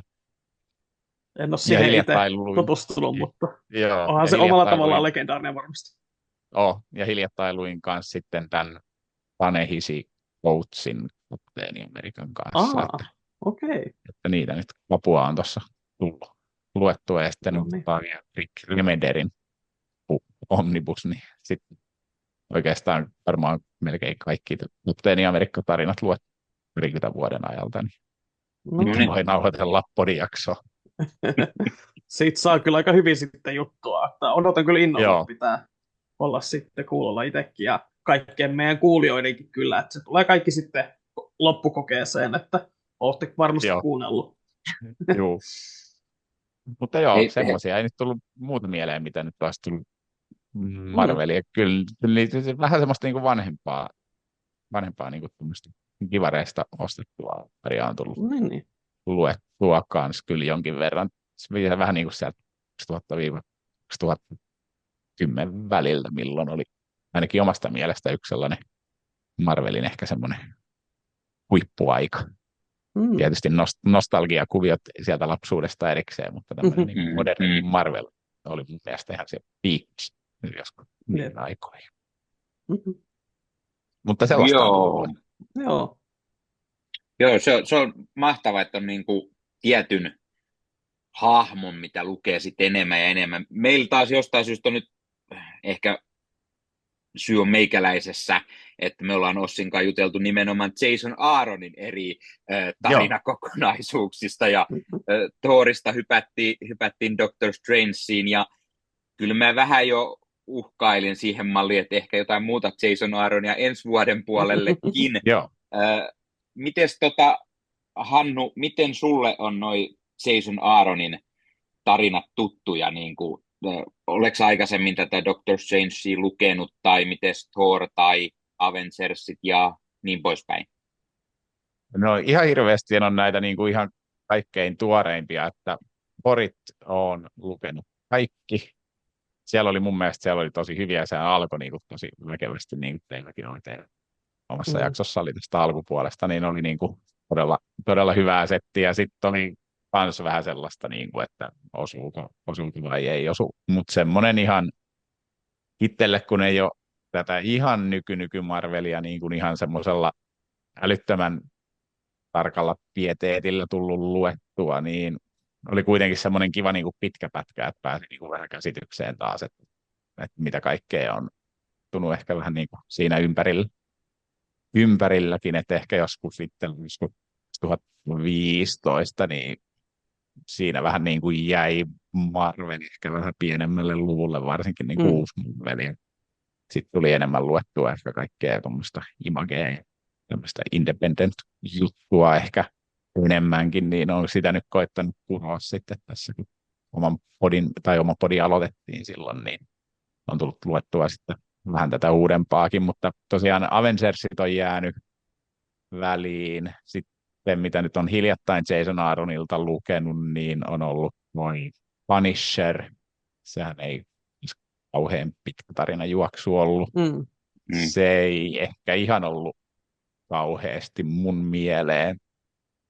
Mä tykkään nähdä enemmän ehkä Punisherin tämmöisenä vähän enemmän katutason hahmona, niin siinä kun oli sitten kaikkea händiä ja muuta, niin se meni sillain ehkä vähän omista mausta ehkä pikkasen yli.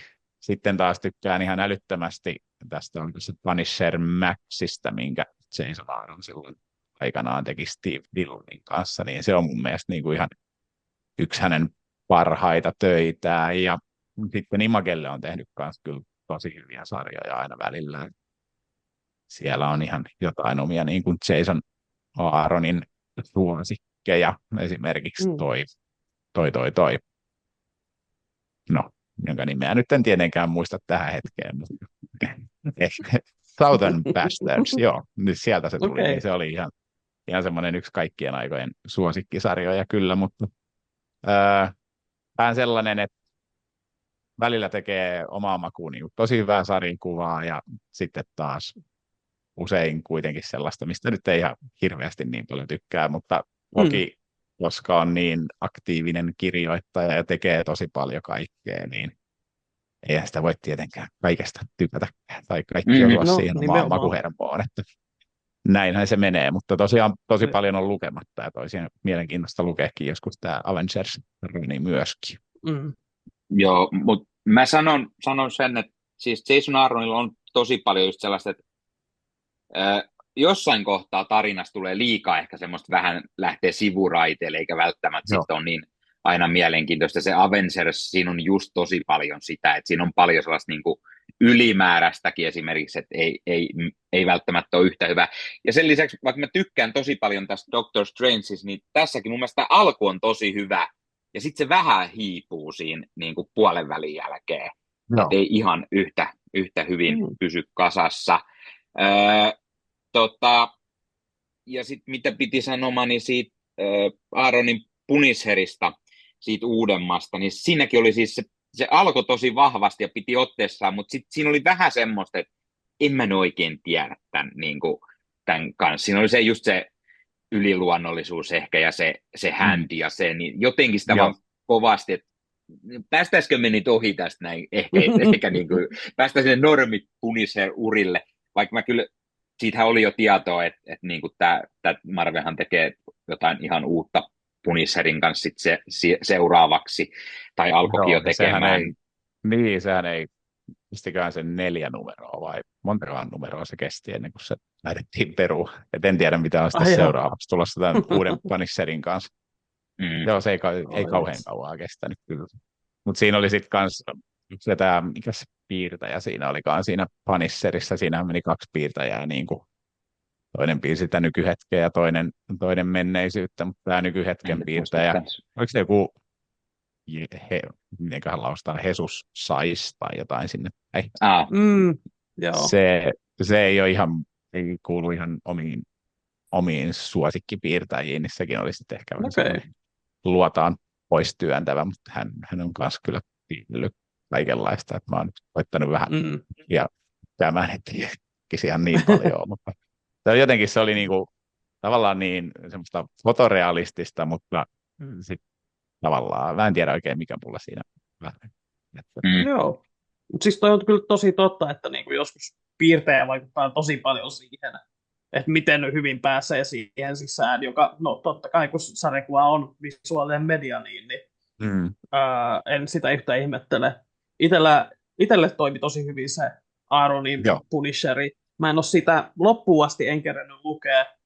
Mulla sitten loppui toi Unlimitedin vuositilaus ja ei sattunut ole varaa uusia sitä, mutta niin mä tykkäsin siitä, miten siinä just käytettiin sitä niin kuin Frank Castlen menneisyyttä ja miten tavallaan kuvattiin sitä, miten hän on aina ollut tavallaan tällainen moraalisesti kyseenalainen hahmo ja miten sitten niin kuin kaikki sellainen niin kuin, synkkyys siitä jotenkin tuli tosi hienosti esiin.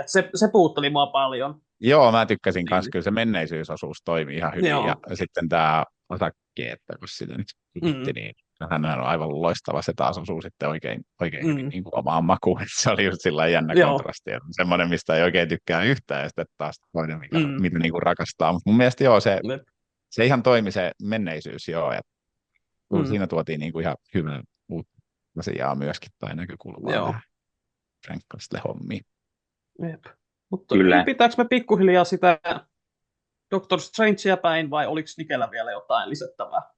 Hypitään. Mä sivun sen verran, kun Hannu sanoi tuossa aikaisemmin, että oli joku tietty väli, jolloin ei tullut niin kuin Marveliin luettua, ja yrittää saada sitä kiinni. Niin mulla oli myös sama homma jossain vaiheessa, hiukan taukoa.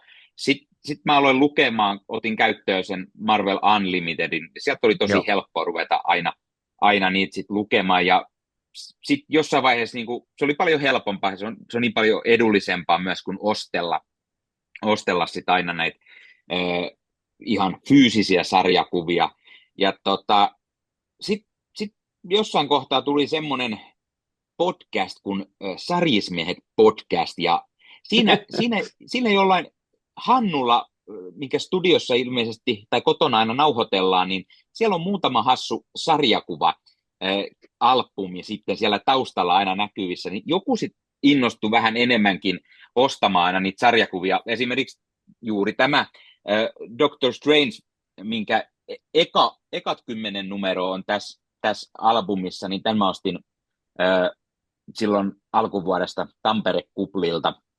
Ja tämä oli siis sellainen, minkä mä olin lukenut aikaisemmin just sieltä Unlimitedista, mutta sitten mä ajattelin, että mä haluan tämän myös hyllyyn. Ihan vaan siitäkin mielestä, että tämä on hyvä tarina, ja mä tykkään tosi paljon tästä Chris Bacalon taiteesta. Ja päätin, että ostetaan se ihan vaan sitä varten, että voisit ehkä mahdollisesti joskus lukea uudestaan. Kunnes mä sitten keksin sen idean, että hei, mähän voisin lukea tämän uudestaan, ja mehän voitaisiin puhua tästä Marvel Podcast Suomen puolella. Ja sitten mun tuli vielä jostain syystä semmoinen idea, että kysytään ihan piruttain, mahtaisiko Hannu tulla juttelemaan jostain sarjakuvasta. Ja sitten lopulta päädyttiin, että hei, mitä jos jutellaan tästä Doctor Strangeista. Ja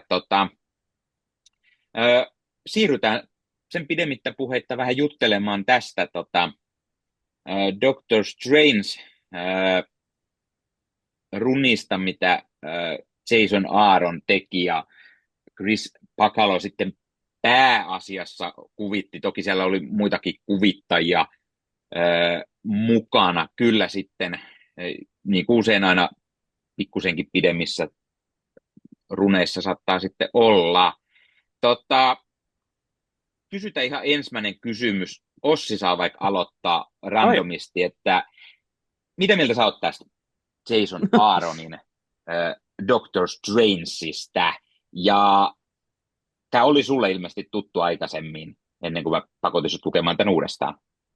Joo, siis tosiaan mulla löytyi jo valmiiksi niinku, justiinsa nämä Jason Aaronin Doctor Strangeit tällaisina paperbackkeinä, kun aikanaan keräsin tosi ahkerasti fyysisesti sarjakuvia ja kaikki massit meni niihin.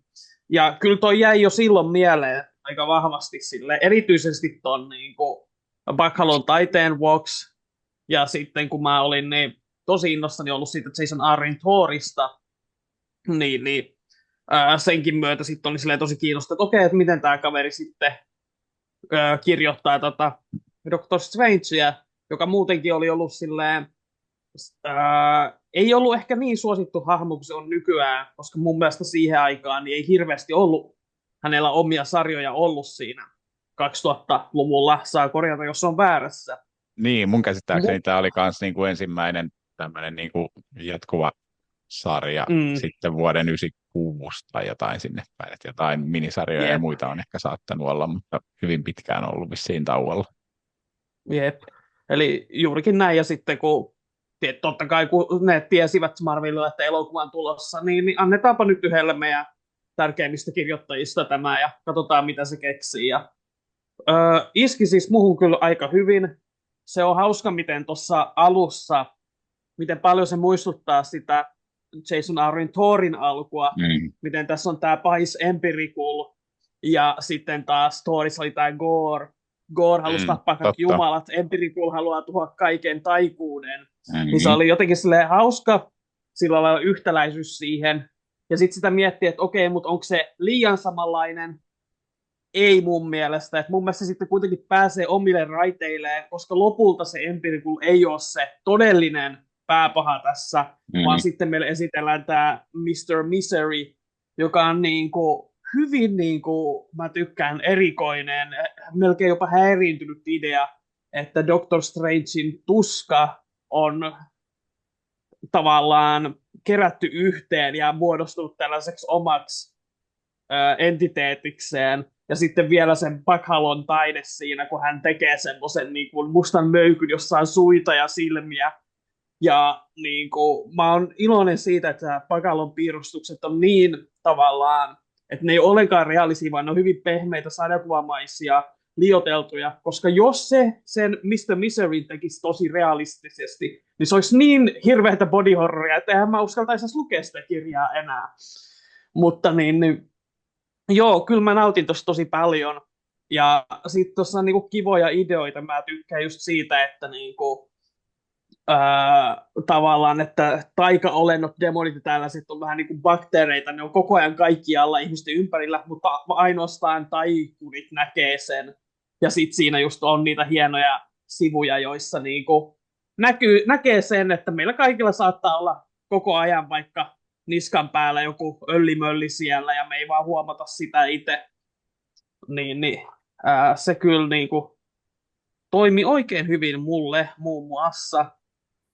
Ja sitten niinku sen, että kuten sanottu, tässä välillä nähdään muitakin piirtäjiä.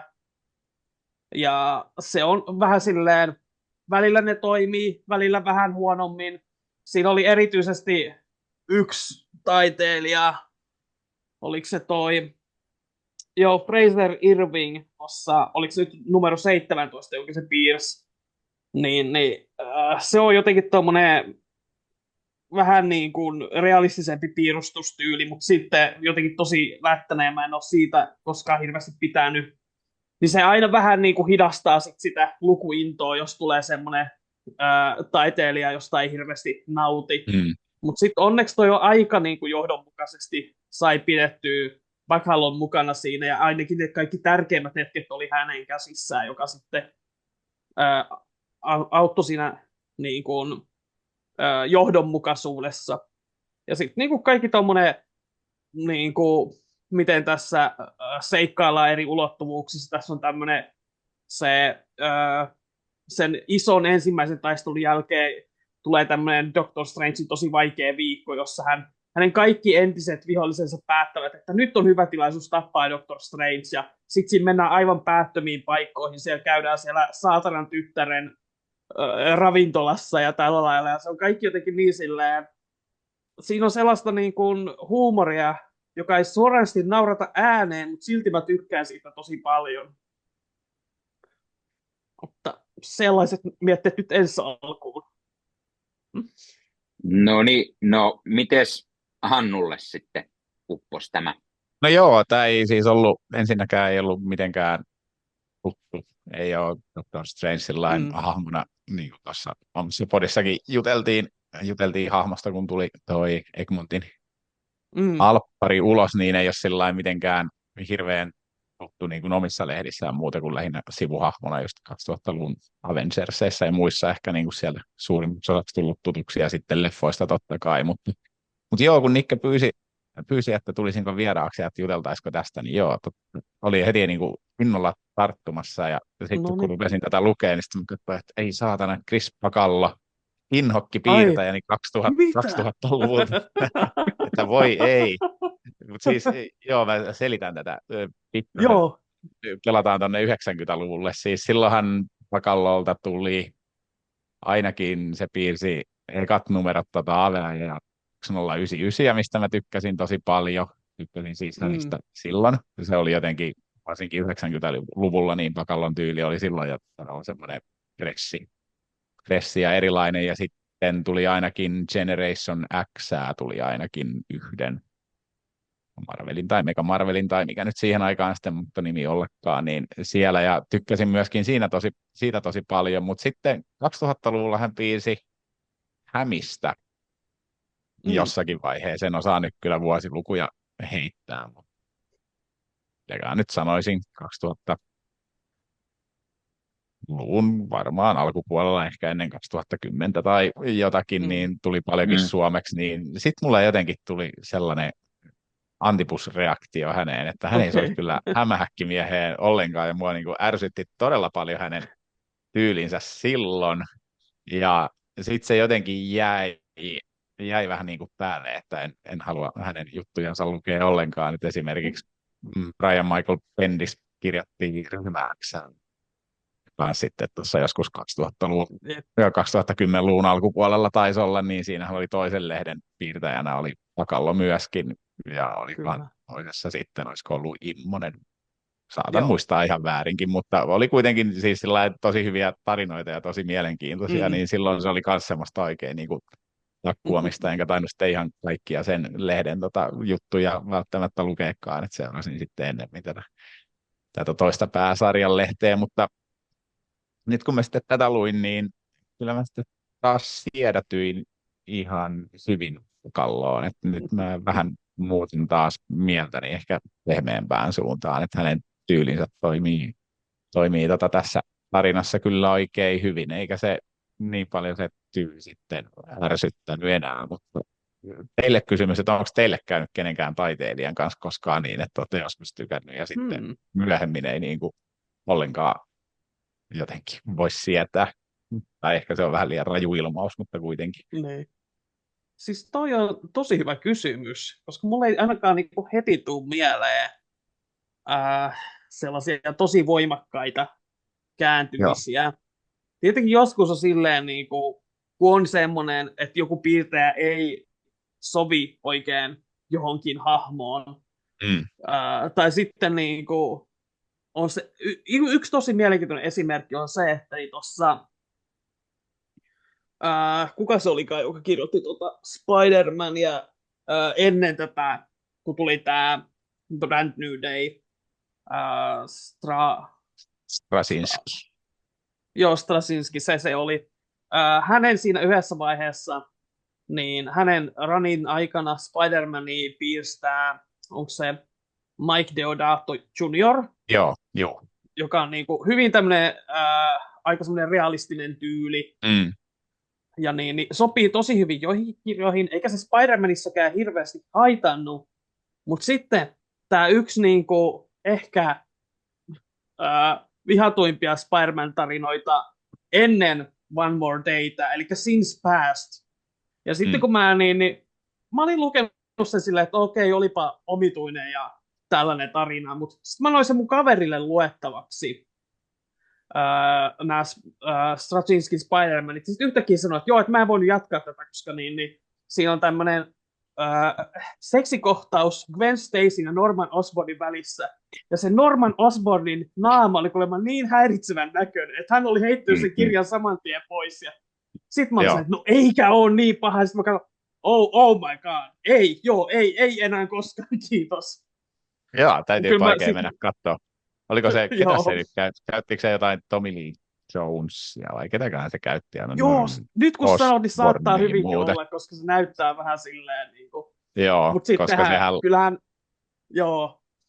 Juu, sehän loi tyylinsä ihan uudelleen tuossa joskus 2000-luvulla, että silloin 90-luvulla mä lueskelin sen Hulkia ainakin joskus aikoinaan, niin sehän oli ihan semmoista perus 90-luvun höttöä, eikä hän ollut niin kuin, siinäkään tyylissä ei todellakaan ollut mikään niin kuin kova nimi, mutta ilmeisesti käyttää aika paljon kaikkia fotoreferenssejä ja muita tässä uudessa tyylissä, mutta on jo samaa mieltä, että ei ehkä välttämättä hänikseen sovi niin hyvin kuin moneen muuhun. Aivan loistavaa tuossa Dark Avengersissa. Joo, siinä toimi tosi hyvin, varsinkin kun siinä oli, en tiedä kuka tusseista vastasi, mutta tosi vahvat sellaiset varjot ja tällä lailla. Joo, jotka vielä autosta entisestään. Varmaan oma juttuunsa, mutta joo, hän oli kyllä just siinä 2000-luvun niin kuin eka 10-15 vuotta, niin piirsi kyllä aika näitä Marvelin kärkijuttuja kyllä pitkään. Kyllä on tehnyt aika paljon sitten muuta. Kyllä. Muuten mulla on aika johdonmukainen silleen toi maku sen suhteen, että mistä mä visuaalisesti tykkään. Ettei tule hirveästi mieleen sellaisia, että ehkä jos joku selittäisi mulle, minkä takia joku, mitä mä en voi sietää, on tosi hyvä, joku Greg Landi tai tommonen, joka on mun mielestä aivan hirveetä, mutta joo, ei ole hirveästi tullut suuntaan eikä toiseen vaikuttanut, mutta joo, mitäs Niken puolella? Mulla ei tule mitään muuta oikeastaan mieleen nyt tässä, kun silloin kun mä aikanaan luin sen Jason Aaronin Thorin eka kertaan, niin se Esa Ripikin, se piirustus, se jotenkin, se oli vähän semmoinen, että mä en oikein tiedä, että tykkäsikö mä siitä, että se lähti paljon paremmin nyt, kun mä uudestaan sen luin, niin kuin mä juttelin silloin viimeksi, kun me siitä juteltiin Ossin kanssa, niin nyt taas mä olen sitä mieltä, että se on siis todella nättiä taidetta, ja mä en muista, mitä muuta mä just luin, missä Ripik oli kuvittajana, niin oli heti semmoinen, että nyt on heti niin kuin tuttu kuvittaja, että niin kuin huomaa, että hei, mä tykkään tässä niin kuin tosi paljon, kun taas sit aiemmin se olisi saattanut olla semmoinen vähän, että en oikein tiedä, että onko tämä se juttu, mutta sit mä opin niin kuin tykkäämään. Muuta mä en nyt heti osaa kuvittajana sanoa. Niin kuin kaikki varmaan tietää, mä oon monet kerrat kertonut, niin John Romita Junior on se omi suosikkeen, ja se on jotenkin niin kuin aina, kun lukee jotain lehteä jossain, niin yhtäkkiä otin, katsos, täällä on heti Romita Junior, koska sen taide on aina niin semmoista, että sen tunnistaa heti.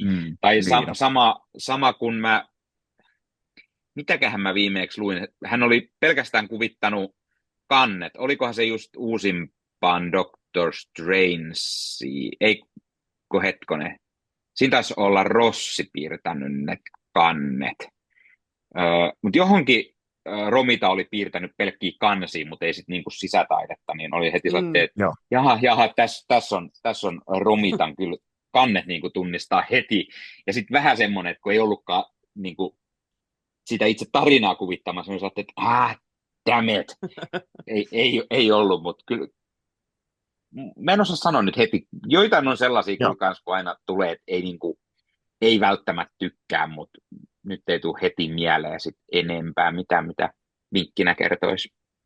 Joo. Mutta muuten sitten vähän niin kuin tarinaa, mulle jäi siinä mielessä niin vähän niin kuin puki piippuun, että mä tuossa olin puolisentoista viikkoa sairaana ja jouduttiin Mm. tätä siirtääkin tätä nauhoituksia ja sitten siitä johtuen taas oli niin kiire viikko, että itse ehdin lukea vaan numeroon 11 asti, mutta kuitenkin tuon ensimmäisen tarina-arkin, mikä nyt kesti sen suurin piirtein 10 numeroa muistaakseni tuossa, niin kyllähän se oli ihan semmoista sujuvaa ja just niin kuin sillä lailla, just kun tämä on just vähän niin kuin sen jälkeen, kun itsellä jäi se Marveli vähän niin kuin vähemmälle, niin taas kivasti paikkaa vähän sitä aukkoa niin kuin myöskin, että mitä Marvelissa on niin kuin siinä välillä sitten kaikkea tapahtunut ja muutenkin, no tämähän taisi, oliko tämä 2016, tuliko tämä samana vuonna kuin ensimmäinen?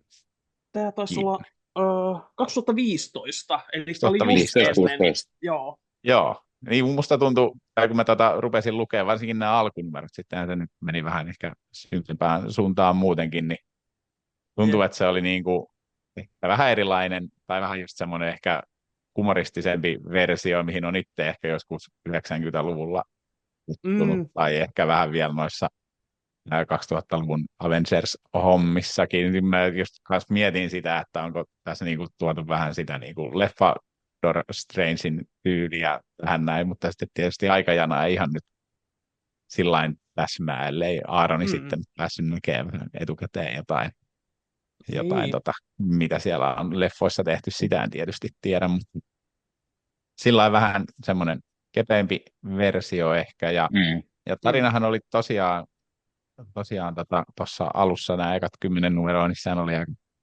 aika jees, enkä itse muuten tajunnutkaan mitä Nikke kanssa nyt sanoi, että on niin samanlainen periaatteessa tämä perusajatus kuin tuossa Horissa, niin se tässä laittokin oikein tässä miettimään, että miten ei tullut omaan mieleeni ollenkaan, mutta joo, niin, taikuuden kimppuun siis käydään ja taikuut koitetaan hävittää maailmasta, niin se on ihan mielenkiintoinen juttu, ja paljon sitten vilahteli näitä myöskin muita Marvelin taikahahmoja, tai millä niitä nyt sanoisikin, mitkä on ehkä kans nyt oli sieltä sitten Avengersien puolelta tuttuja Brotherhoodulta ja muuta, ja no häntä nyt nähtiin tässä Suomen alpparissakin sitten, ei ehkä ihan niin onnistuneesti, mutta oli ihan niin kuin semmoinen hauska, että kävi myöskin seikkailemassa näitä muita sen niin kuin genren hahmoja.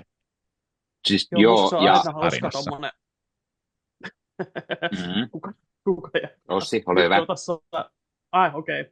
Joo, siis niinku, mäkin nautin siitä, että vähän noita tavallaan muut hahmot pääsee, ja sitten se, että niinku, kun tuossa just oli niinku puhuttiin, että Doctor Strangeillä ei ollut pitkä aika ollut omaa sarjaa, ja sitten niin tässä on ehkä just se, että niinku, nyt halutaan nostaa se esiin, mutta sitten samaan aikaan, kun ei ehkä vielä täysin tiedetä, että millainen leffa on tulossa,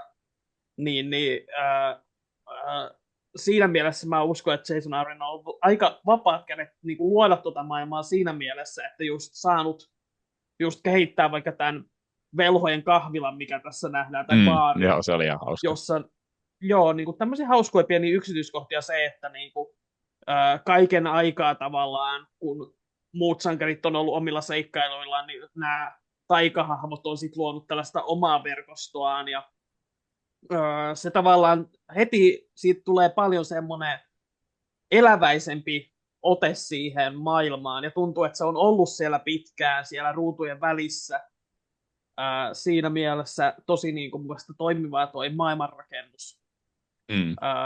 Ja tietenkin niin kuin, sit se on vähän hauska toki, kun noi taikahahmot ei ole ehkä niin paljon käytetty, että sitten on vähän itsekin hämillä, että kukahan on mikäkin ja onko nämä osa niin kuin kokonaan tätä varten tehtyjä ja tällä lailla.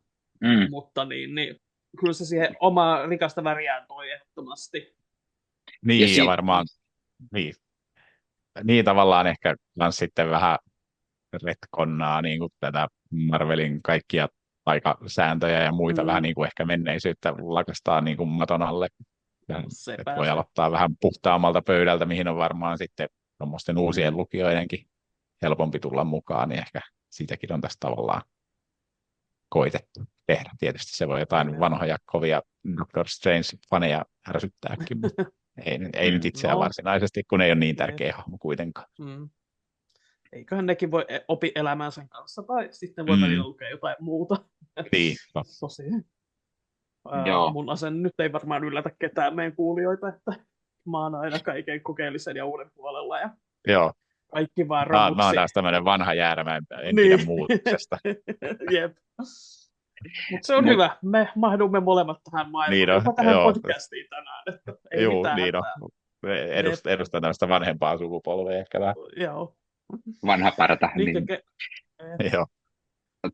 kerros Nikki Mut sinäkin omia ajatuksia siis. kerron, mutta mun täytyy, mitä mä meinasin jo sanoa äskenkin, kun tuli noista muista taikahahmoista mieleen, kun tässä on siis Blood of Voodoota ja Scarlet Witchiä ja sitten Magik ja näin, niin yksi, mikä pisti silmään, mitä en yhtään muistanut, niin tässähän on myös Alice Gulliver mukana. Niin. Eli Agatha All Along-sarjassa nähty hahmo tekee ensiesiintymisensä tässä Last Days of Magic siinä one-shotissa.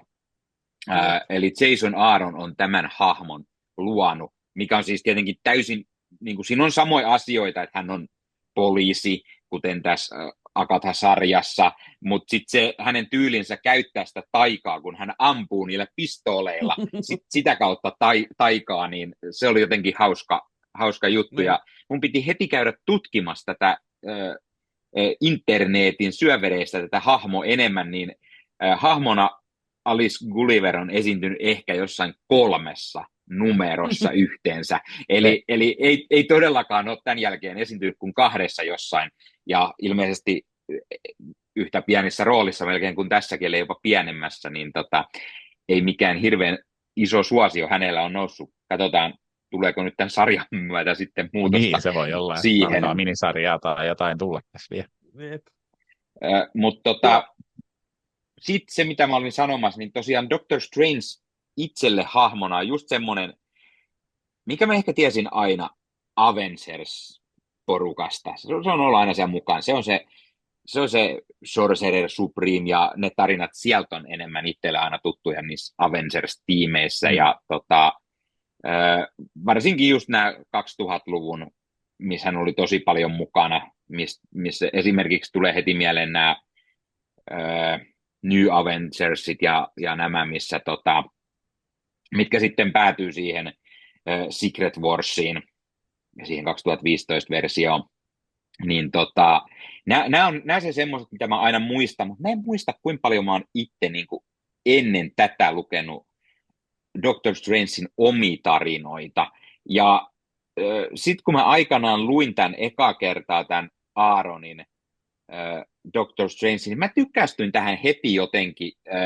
Joo, niin kuin Ossi sanoi, niin tässä on just sitä semmoista samanlaista, mitä oli Aaronin Thorissakin. Eli tehdään se juttu, että tässä viedään se taikuus pois, ja se muuttaa sitä hahmoa sen verran, että sitten se turvautuu kirveeseen ja jouskariin, ja sitten sillä on niitä pikku taikaesineet, missä on viimeiset taikavoimat jäljellä, ja niillä se yrittää taistella sitten mukaan. Tulee se uusi pahuus niin kuin mukaan, ja sitten tietty myöhemmissä numeroissa, kun tulee Dormammu, Mordo, Nightmare, niin poispäin mukaan, mutta niinku, tämä Aaronin Thor on se, mikä sai mut tykästymään tosi paljon, ja mä oon tämän jälkeen lukenutkin kaikki Doctor Strangeit, mitä on tullut Marvelilta.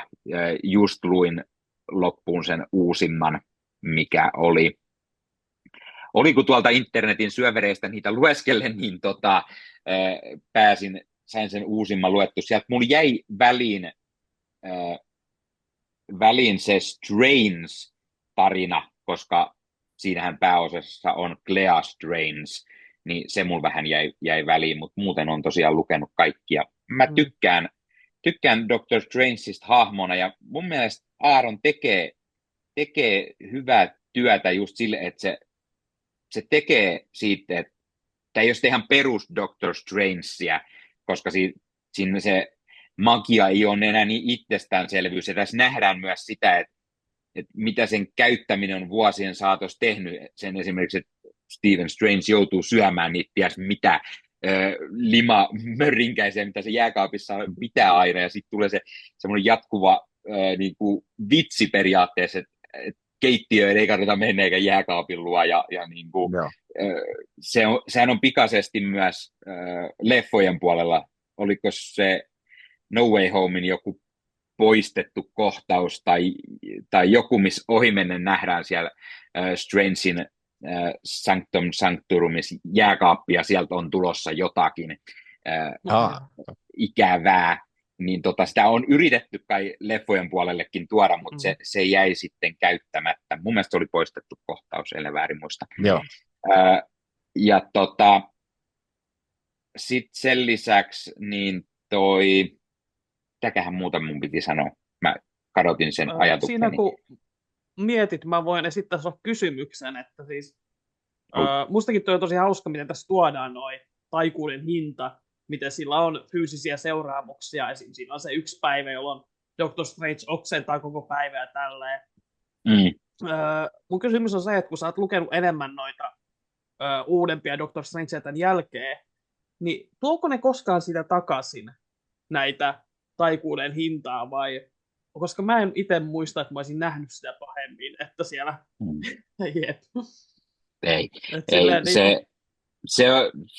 Se taidettiin, en valehtele paljon, niin se vähän taidettiin unohtaa se homma. Joo. Ja sen jälkeen Strange on aika paljon käyttänyt magiaa mielin määrin. Hän lähti pyörimään, oliko heti tämän jälkeen, kun hän lähti avaruuteen pyörimään.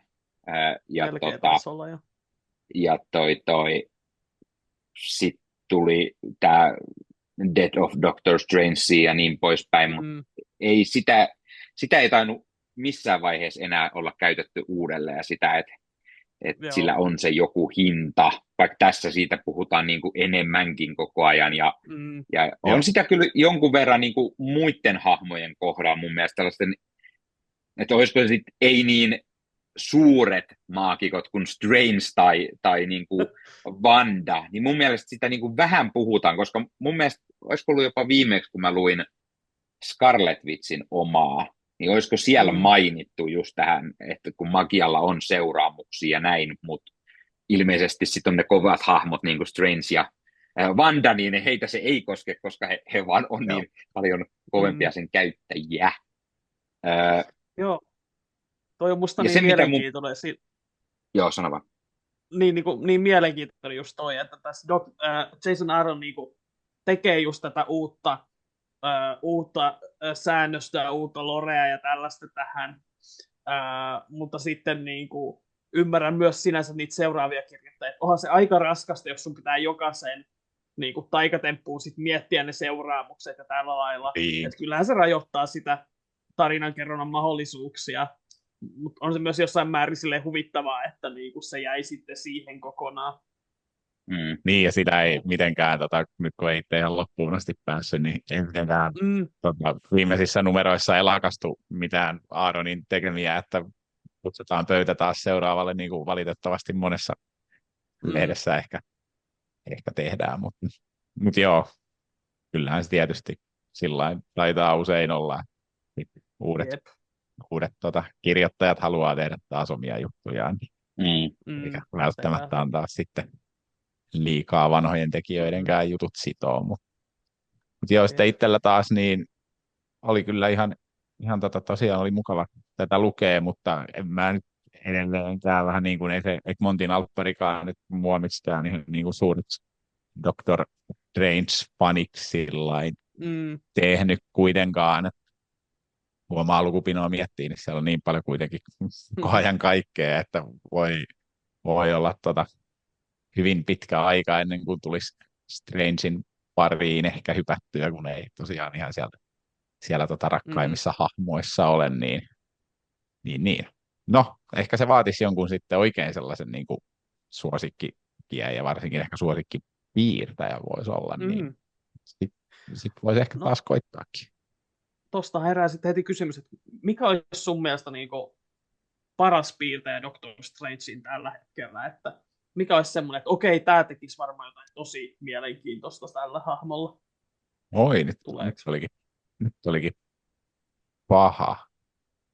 Se voisi kuitenkin olla vähän semmoinen just, kuka nyt olisi sellainen, mikä saisi oikein just tommoisen magia herää niin kuin eloon kaikkein kaikkein parhaiten? En osaa kyllä nyt ihan Joo. suoralta kädeltä sanoa. Joo, siis voin No sanoa, niin, että ei mulla outo kyllä valinta niin voisi mitään. olla John Romita Jr. Sitä mä voisin kyllä No lukea, niin. koska tykkään miehen taiteesta muuten. Niin se voisi Mä olin olla jotenkin semmoinen, vastaamassa. niin, semmoinen erilainen lähestymistapa, mutta Jep. no, jos mulla tulee mieleen, niin mä sanon sitten vielä jonkun muun Mm. tässä. Joo. Niin jättää vähän hautumaan. Yksi, mikä mulle itse asiassa nyt tuli mieleen, on onko sen nimi Brad Moore, joka teki All New Ghost Rideria. Siis, joo, Brad Moore siis tehnyt tätä Joo. All New Ghost Rideria. Täällä on tosi tämmönen niinku ylitsepursuava ja tämmönen niinku todella Joo. liioiteltu Niin, tyyli. totta. Ja Se siis voisi musta tuntuu, että se sopia on kyllä ihan saattanut hyvin. tehdäkin jonkun Doctor Strange-kirjan, mutta niin kuin, täällä on just semmoinen, että sopisi tosi hyvin, koska tämä varmasti osaisi tehdä niitä kaikkein trippaavia, Joo. lähes sellaisia, että paperi tuntuisi liikkuvan, kun Mm. piirtää, mutta niin, joo. Siis jotenkin mun mielestä toi yksi pelkkä sivu, mitä sä Niin. näytit, kun se näytti jotenkin niin, että se näyttää Doctor Strange-mäiseltä. Niin. Joo, no sepä se. Että ehkä siinä olisi hyvä. No miten sitten heti seuraavana kysymyksenä, niin ketä olisi sitten hyvä tarinankertojana Doctor Strangeen? Ja jatkokysymyksenä, Hannu, koska sä oot sarjakuvan tekijä, niin koska sä rupeat tekemään Marvelille? Koska Marvel soittelee, että tulepas tekemään meille? En tiedä, kyllä siihen saa varmaan kyllä odotella hautaan asti, mutta sehän voisi olla just, että jos pääsisi niin, sehän voisi olla, että joutuisi aloittaa just jostain Doctor Strangeista todennäköisesti. No en tiedä, niin, no hän nyt on tietenkin vieläkin MCUn kautta ihan relevantti hahmo, että ei varmaan nyt ihan, en nyt usko, että mikään myyvinkään hahmoa, mutta ei varmaan siellä ihan korin pohjallakaan, että ehkä siinä nyt on, ketä sitä nyt on sitten Ossi tehnytkään viime aikoina, kun sä oot lukenut. Nikke on lukenut enemmän viime aikoina. Ei kun Nikkekään oli. Niin, joo, siis viimeksi Jed McKay teki. Se taitaa olla se on se kaikkein uusin. Joo. Se, mitä mä nyt luin. Mä en nyt muista yhtään, ketä siinä oli sitä ennen. Ei kuitenkaan ihan tämmöisiä Marvelin ykköstejä kuitenkaan kirjoittajapuolella ei sitten ole ollut. Muistaakseni Aaronin jälkeen ei ole sellaiset niin sanotusti iso nimi, vaan enemmän just sellaisia, jotka, no toki on Jed McKaykin nyt tehnyt jo viime vuosina aika paljonkin kaikkea. Mutta eikö se ole vähän nousussa nyt kuitenkin? Niin pitää kyllä olla, joo.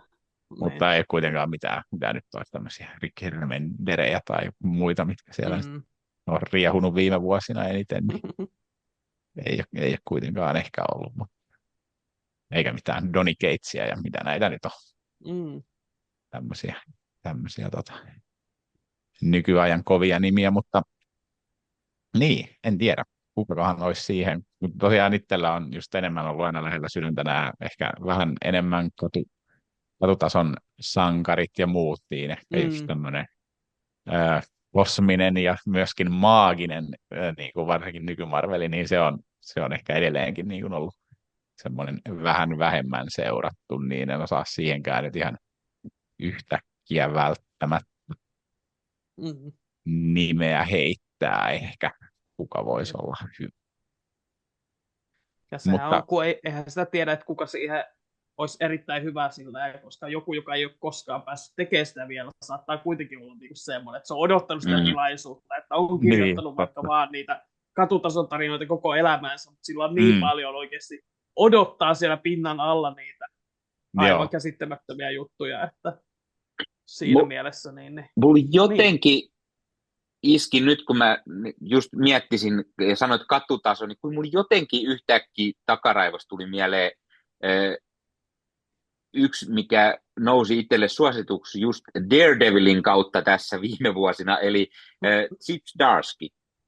Joo, sitä kanssa mietin tuossa hetken aikaa, Mm. mutta sitten mä rupesin miettimään, että lopettiko se nyt noiden supersankarijuttujen teon vai ei, mutta se Mm. olisi kyllä, siihen saattaisin ehkä tarttuakin. Mutta Mm. olisi kyllä tilaukseen olisi menossa toi Avengers Twilight, onkohan se edellinen, minkä herra on nyt sitten Marvelille tehnyt, niin sitä odotan Joo, kyllä taitaa olla. innolla, että pääsisin lukemaan, vaikka siitä on kuullut kyllä vähän semmoisia ristiriitaisiakin arvioita, että ei ehkä olisi herran työ välttämättä. Tietysti itse sitten arvioin, kun pääsen lukemaan, mutta se voisi olla kyllä, että jos hän tekisi, niin voisin tarttua ja sitten vielä joku oikein kova kuvittaja siihen kylkeen. Niin miksei vaikka sieltä Daredevilistä toi Jet, jos hänen nimensä nyt oli, mikä Joo, se mikä on kyllä aika... pitkään sitä piirsi, niin siihen kyllä voisin ihan tarttuakin. Mm. Siinä on kyllä semmoinen piirte, että jokainen hänen niin kuin, hahmonsa on niin kuin, aivan mielettömän kaunis. Että, Niin on. Olen En kyllä tiedä. tykännyt hänen tyylistään. Niin, en tiedä, olisi nyt paras mahdollinen vaihtoehto sille Doctor Strangeen, mutta voisi olla. En usko, että hän tuottaisi huonoa taidetta kyllä siihen. Ei varmasti siis kyllä, että... Jep. Oliko Nikel vielä jotain sanottavaa tästä Doctor Strangeista? Sulla oli jotain, jota sä meinasit sanoa, mutta nyt se katosi. Aivan totta. Vietiin taas ihan muille raiteille juttu. Mulla oli ootaspa, mulla on ylhäältä jopa jossain muistiinpanoissa, jota mä joskus kirjoittelin. Mun piti mainita se, että tässähän tuotiin tämä uusi hahmo, tämä Selma Stanton mukaan, tämä kirjastotäti. Ja mun mielestä se oli hyvä tapa niin kuin, tuoda selittämään tätä niin kuin, vähän uusille katsojille, ehkä, tai just semmoinen uusien katsojien selittäjähahmo niin sanotusti. Joo, kyllä. Ja hauska ja toimiva idea tuoda semmoinen, joka ei niin kuin, ole yhtään tästä magiamaailmasta ja tulee sitten sattumalta mukaan tähän seikkailuun ja jää sit koko tämän Aaronin juoksun ajaksi tänne taustalle. Ja sitten mitä mun piti sanoa, vaikka Hannu nyt ei päässyt lukemaan loppuun tätä kokonaan, niin mitä sä oot, Ossi, mieltä siitä, kun mun mielestä tämä alku on kuitenkin se parempi. Et mun mielestä siinä puolen välin kohdalla vähän se menee, vähän se meno lässähtää. Siinä tulee, niin kuin sä sanoit, tulee tulee tämä Mr. Misery isommin sieltä sitten esiin ja jatko, mutta mun mielestä sitten tulee enemmän just sellainen, että ne kaikki jatkot on niinku semmosia vähän niin kuin one-shot-maisia, koska sieltä tulee joka numeros uusi vastustaja, kun sieltä tulee Mordoja, sieltä tulee Dormammuja, sieltä tulee Nightmare mukaan, ja sitten sieltä tulee Satanaa ja jostain syystä Orb myös, koska hän on isosti mukana tämän Original Sin-sarjan jälkeen Marvel-maailmassa ja näin, niin jotenkin se, ja sitten se Mr. Misery, niin jotenkin hiukan irrallisen tuntuisi kuitenkin ne tarinat, ne jatkotarinat, niin mitä mieltä sä oot, Ossi, siitä? Joo, mä ymmärrän, mitä sä sanot, mutta ei kyllä ne mulle toimi oikein hyvin siis. Koska mun mielestä siihen kohtaan tarinaan sopi sellainen justiinsa, että kun siinä oli tapahtunut tavallaan tämä taikuuden kuolema, niin sitten se tavallaan kävi järkeen, että siinä vaiheessa sitten kaikki tulee ulos koloistaan, että nyt heillä on tilaisuus yrittää niin kuin tappaa Doctor Strange. Ja se tavallaan, kun tapahtuu tuommoinen iso mullistus siinä maailmassa, niin musta on kiva, että siinä just otetaan hetki, käytetään siihen, että eletään sen kanssa, niin kyllä se mulle silleen toimi ihan hyvin. Ja sitten mitä sanoit tuosta Selma Stantonista, niin mä oon samaa mieltä, että se toimii tosi hyvin niin kuin, katsojien silmiä tässä ja auttaa niin kuin, tekemään tästä Doctor Strangein maailmasta niin kuin, lähestyttävämmän. Ja sekin on niin kuin, yksi tässä tietenkin elementtejä, kun on ollut hahmo, jolla ei ole ollut omia sarjoja hirveästi, niin ei hänellä tietenkään ole myöskään paljon näitä sivuhahmoja, joiden kanssa hengata, että se on ollut pelkästään Wong, niin siinä mielessä rikastuttaa myös sitä maailmaa tosi paljon. Mm. Ja Wongiakin käytetään kyllä tässä mun mielestä aika hyvin, että se ei ole pelkästään se hovimestari, vaan sillä on paljon omaa tekemistä, ja sitten sillä on tässä salainen joukko, joka on ottanut vastaan Doctor Strangein tuskan tässä kaikkien vuosien ajan. Sanoisin, että siinä ihan lopussa hänen tarinansa päätös tulee vähän töksähtäen. Niin, joo. Mutta siinä mulla oli ehkä vähän ongelmaa, mutta... Mä en tiedä, onko Aaron, joka kirjoitti enemmän just Wongista tämän tyylistä niin kuin hahmoa, koska tämän jälkeen kuitenkin Wonghan on kuitenkin lähtenyt vähän omille seikkailulle tai niin kuin tullut mukaan, vai onko se vaan se aika, että ei voi olla enää se pelkkä miespalvelija tässä, että Marvel on lähtenyt siltä linjalta ainakin tämän hahmon kanssa pois, että koettu, että on hyvä olla sitten jotain muutakin.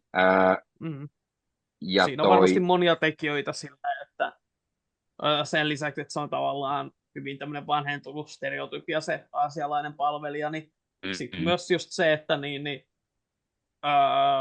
se hahmon suosio on niin kuin MCUn kautta, koska Benedict Wongin performanssi on ollut niin rakastettava, niin se varmasti myös inspiroi lisää. Ja tällä lailla sitten tietenkin myös se, että niinku, kun ihmisillä on nyt tilaisuus kertoa tarinoita Doctor Strangein maailmasta, niin kaikista hahmoista halutaan tuoda vähän enemmän esiin. Et siinä on monia tekijöitä varmasti oma, niin kuin, näin mä kuvittelisin. Ja sitten mitä mun piti mainita, niin tässä myös loppupuoliskolla pyörähtää Jane Fosteri mukana menossa Mighty Thorina, joka sitten taas on just Aaronin Thor-juoksusta tuttu, niin hauskaa, että totta kai hänen piti lisätä myös pikkuseikkailu, että saatiin Thor myös mukaan menoon, ja siinä on hauska se, että Thor tulee mukaan, ja hänellähän on salaisuus, kun koko maailmahan ei tiedä, kuka tämä hahmo siellä on, mutta kylläpä Strange kuitenkin tietää, että kuka siellä kypärän alla on piilossa. Sitä ei ihan niin vaan Strangeilta pidetä piilossa, että kyllä hän pystyy tämmöisen asian sen tietämään. Joo, se on kyllä niin kuin hauska sillä, että Jane, mitäs lottoot, että mä oon Sorcerer Supreme, totta kai mä tiedän, kuka sä oot, että ei mua taikakypärä auta sua peittää. Mä tykkään, siis se on aina mun mielestä niin kuin hauska, että kun kirjoittaja kirjoittaa kahta tarinaa, ne tekee aina tämmöisen crossover-tarinan. Se niin tässä vaiheessa kuuluu jo niin kuin sääntöihin, että jos sä et tee sitä, niin et sä sitten saa kirjoittaa Marvelille. Mutta tossa on, niin kuin, mä tykkäsin siitä hauskasta yksityiskohdasta, että tämä niin kuin Doctor Strange tarvii Thorin apua, Jane Fosterin apua nimenomaan sen takia, että Jane Foster on lääkäri ja hänen pitää suorittaa siinä leikkaus. Ja se jotenkin niinku, se on jotenkin hauska sille aina, että muistetaan, niinku, että näillä hahmoilla on ollut muutakin elämää kuin se heidän supersankarielämänsä. Ja samaa kautta mä myös olen niinku iloinen siitä, että Selma Stanton on kirjastonhoitaja ihan vaan sen takia, että mä tykkään kirjastoista ja niin olen iloinen, että he toivat tämän esiin. Ja sitten totta kai niinku, taikakirjathan on aina osa taikatarinoita.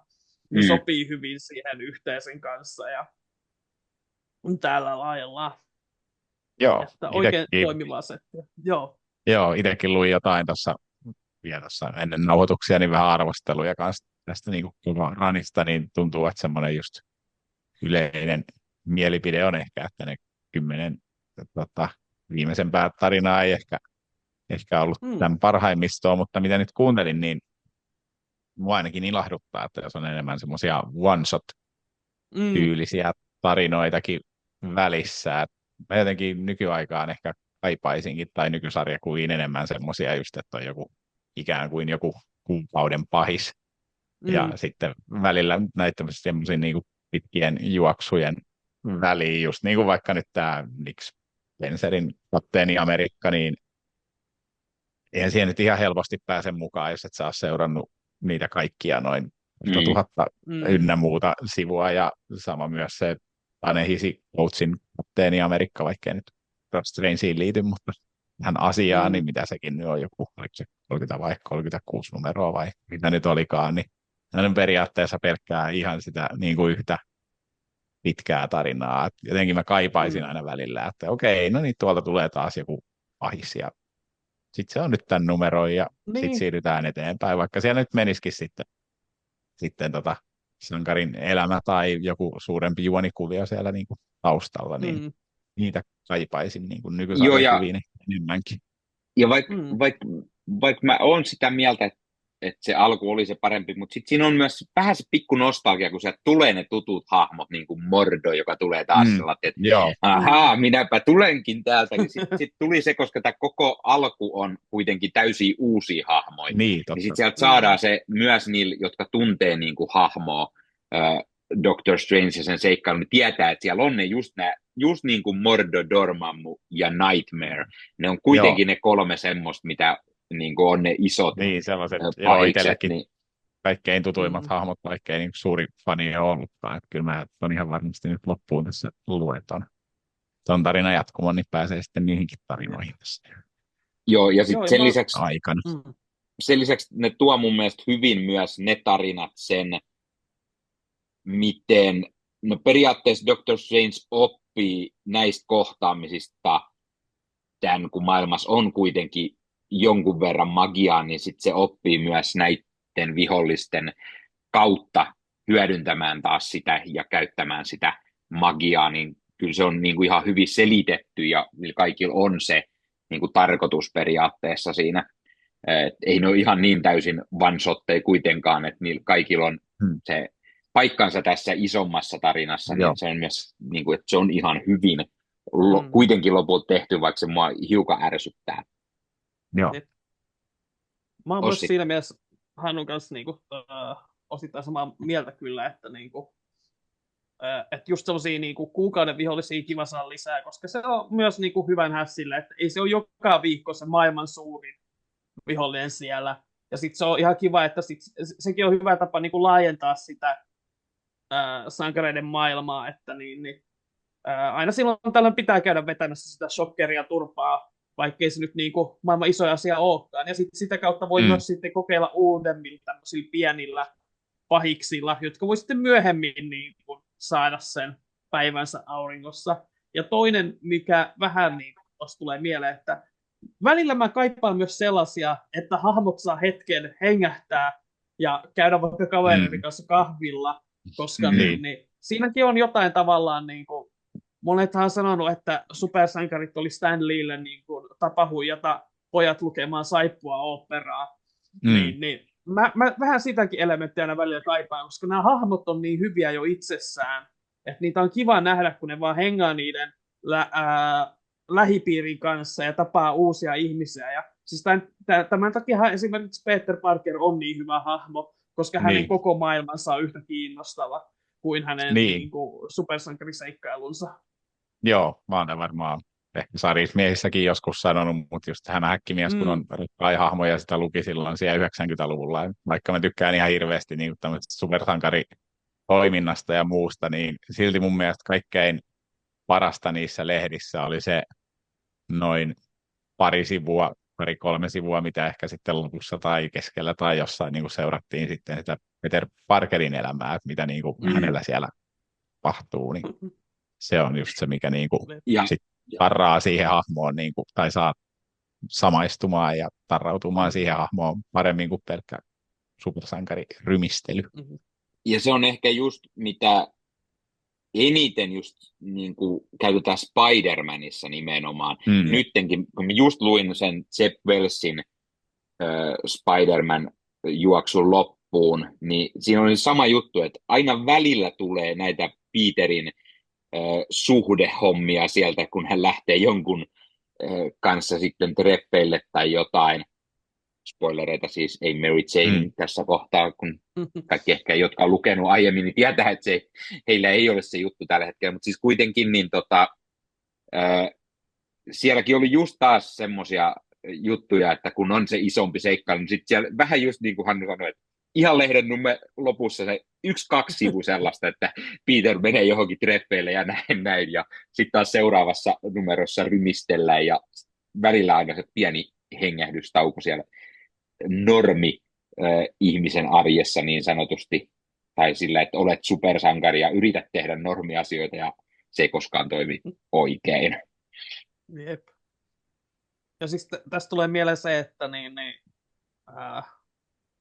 kun mä aiemmin olen puhunut siitä PlayStation 4 Spider-Man-pelistä, kun mä oon vasta vetänyt sen, niin siinä oli ihan sama kanssa se, että ja se on ihan ihmeellistä, että se on videopeli, jossa on onnistuttu niin hyvin. Mutta välillä silleen, kun siinä kuvataan niinku MJ:n ja Peterin suhdetta, ja mä oon ihan silleen, niinku, tää on ihan yhtä jännittävää kuin se, kun mä taistelen niitä pahiksia vastaan siellä kaduilla. Niin se on jotenkin siis niinku se sarjakuvahahmojen, supersankarien se potentiaali, että miten niistä on niin kuin ihan kaikkeen. Niin kuin se on jotenkin aina niin kuin aivan huikeeta. Ja just se, että niin kuin huijataan ihmiset niin kuin tutustumaan genreihin, mitä ne ei muuten välttämättä älyäisi kokeilla, niin siinä on niin paljon niin kuin, sitä olisi tuossakin Jason Aaronin Doctor Strangeissa voinut olla vielä vähän enemmän, että olisi voinut olla semmoinen vaikka luku, jossa ne olisi pelkästään hengannut siellä velhojen baarissa ja käynyt ehkä jotain pienempää matseja jonkun kanssa. Aiemmin puhuttiin niistä pahiksista, joita siellä on. Mä kyllä tykkään siitä tosi paljon, että tämä Orb, joka on niinku ihan ei kukaan pahis. Aivan mahtava design, koska hän on vaan niinku tyyppi, jolla on pään paikalla jättimäinen silmämuna. Ja joo, tässä itse asiassa muuten, mitä on lukenut tässä viime aikoina, on unohtunut sanoakin, niin pitkästä aikaa luinkin tuossa ton Original Sinin. Tai onnistuin löytämään, olen lukenut sen digitaalisesti silloin aikanaan, mutta onnistuin löytämään niin kuin tämän alppari, niin tuli luettua pitkästä aikaa uudestaan, niin siinähän tietysti Aaronia ja Mike Deodato itse asiassa. Kyllä. Joo, jatka vaan, mä keskeytin. Joo, siis hauska sattuma, mä oon itsekin lukenut justiin sen uudestaan. Ja, se on jotenkin ihan mahtavalta tässä. Totta kai Jason Aaron sieltä sitten tuo, tämä on hyvin pian sen jälkeen, niin tuo sitten tietenkin tämän Orbin myös täällä käymään. Ja se on niin hyvä, että hän on tavallaan Watcherin roolissa nyt. Mutta koska hän on Orb ja hän on psykopaatti, niin hän ei ihan samalla lailla sitä hiffaa. Ja siinä niin kuin, hän kidnappaa Doctor Strange ja lähtee autolla ja hän haluaa vain katsella, kuin ihmiset tappaa toisiaan. Ja se on niin sellaista pimeätä, häiriintynyttä, mutta silti vähän humoristista. Mulle se toimi niin hyvin silleen, että mitä ihmettä. Joo. Ja just sellainen selvästi semmoinen pikkukonne, jolla ei pitäisi olla mitään voimia ja nyt se on saanut tämän Watcherin silmän, niin se on jotenkin aivan huikea. En silleen muualta tunne tätä hahmoa oikein, että mä en tiedä, mikä hänen historiansa on, mutta oletan, että tuskin mitään hirveän merkittäviä tarinoita on. Ei kyllä itsekään ollut mitään hajua ennen sitä tarinaa, mikä hahmo tämä on. En muista, ollaanko Suomessa koskaan nähty ainakaan. En nyt osaa ihan varmaksi sanoa. Joo, en kanssa. Mä yritin oikein miettiä, mutta en muista. Seuraavaan Doctor Strange-leffaan pääpahikseksi Orb sinne heilumaan. Se voisi olla aika villin näköinen kyllä. Jep. Valkokankaallakin. Löytää. Jep. No mitäs kyllä. Olikos meillä jotain, mitä te haluatte vielä tuoda esiin tästä Jason Aaronin Doctor Strangeista? Onko jotain? Ei mulla ainakaan hirveästi tuu mieleen silleen. No siis Mr. Miserystä mä ehkä vielä sanoin, että mä tykkäsin tosi paljon hänestä pahiksena. Ja se oli tosi mielenkiintoinen tämmöinen entiteetti, joka on syntynyt Doctor Strangein tuskasta. Ja miten tavallaan hän tavallaan on periaatteessa, kun hän on koko elämänsä ollut kellarissa ja sitten hän lähtee tutkimaan maailmaa ja yrittää sitten etsiä sitä omaa paikkaansa. Ja sitten hän on sellainen hirveä monstrositeetti, jossa ei ole minkäänlaista logiikkaa. Niin se on jotenkin tosi mielenkiintoinen ja oikeasti omaperäinen tuntuinen olento. Ja niin kuin, näkisin kyllä mielelläni häntä tavalla tai toisella tulevaisuudessakin lisää. Että, Joo. joo. Mm. Joo, ei tälläkään varmaan nyt suurimmat tuli sanottua, mitä tuosta Mm. nyt alkupuolesta ja muutenkin hahmosta oli, että tämmöinen ihan mielenkiintoinen tutustuminen on tässä välissä ja oli ihan piristävää just, että tulee tällaisten podijuttujen siivänä sitten vähän niin kuin luettua välillä sellaistakaan, mitenkään ei välttämättä ehkä muuten ainakaan ihan ensimmäisenä tarkoitus, niin se on aina virkistävä. Joo, ja siis Kyllä. se olikin hyvä, että Hannu pääsi mukaan just tähän, niin pääsi lukemaan jotakin, mikä ei ehkä itselle ole se normaali. Se on vähän sama kuin itse aina miettii, että pitäisi välillä lukea jotain, mikä ei ole itselle ehkä se kaikkein semmoinen. Niin helposti, kun Spider-Man tulee aina luettu se uusin, ja sitten kun sitä miettii, että mikä olisi semmoinen, mitä pitäisi tarttua, mikä ei ole se omin ehkä, mutta kyllä mäkin kaivan itselleni joskus taas jotain, ja pakotan Ossin myös sitten jälkeen lukemaan sen, ja päästään juttelemaan. Totta kai.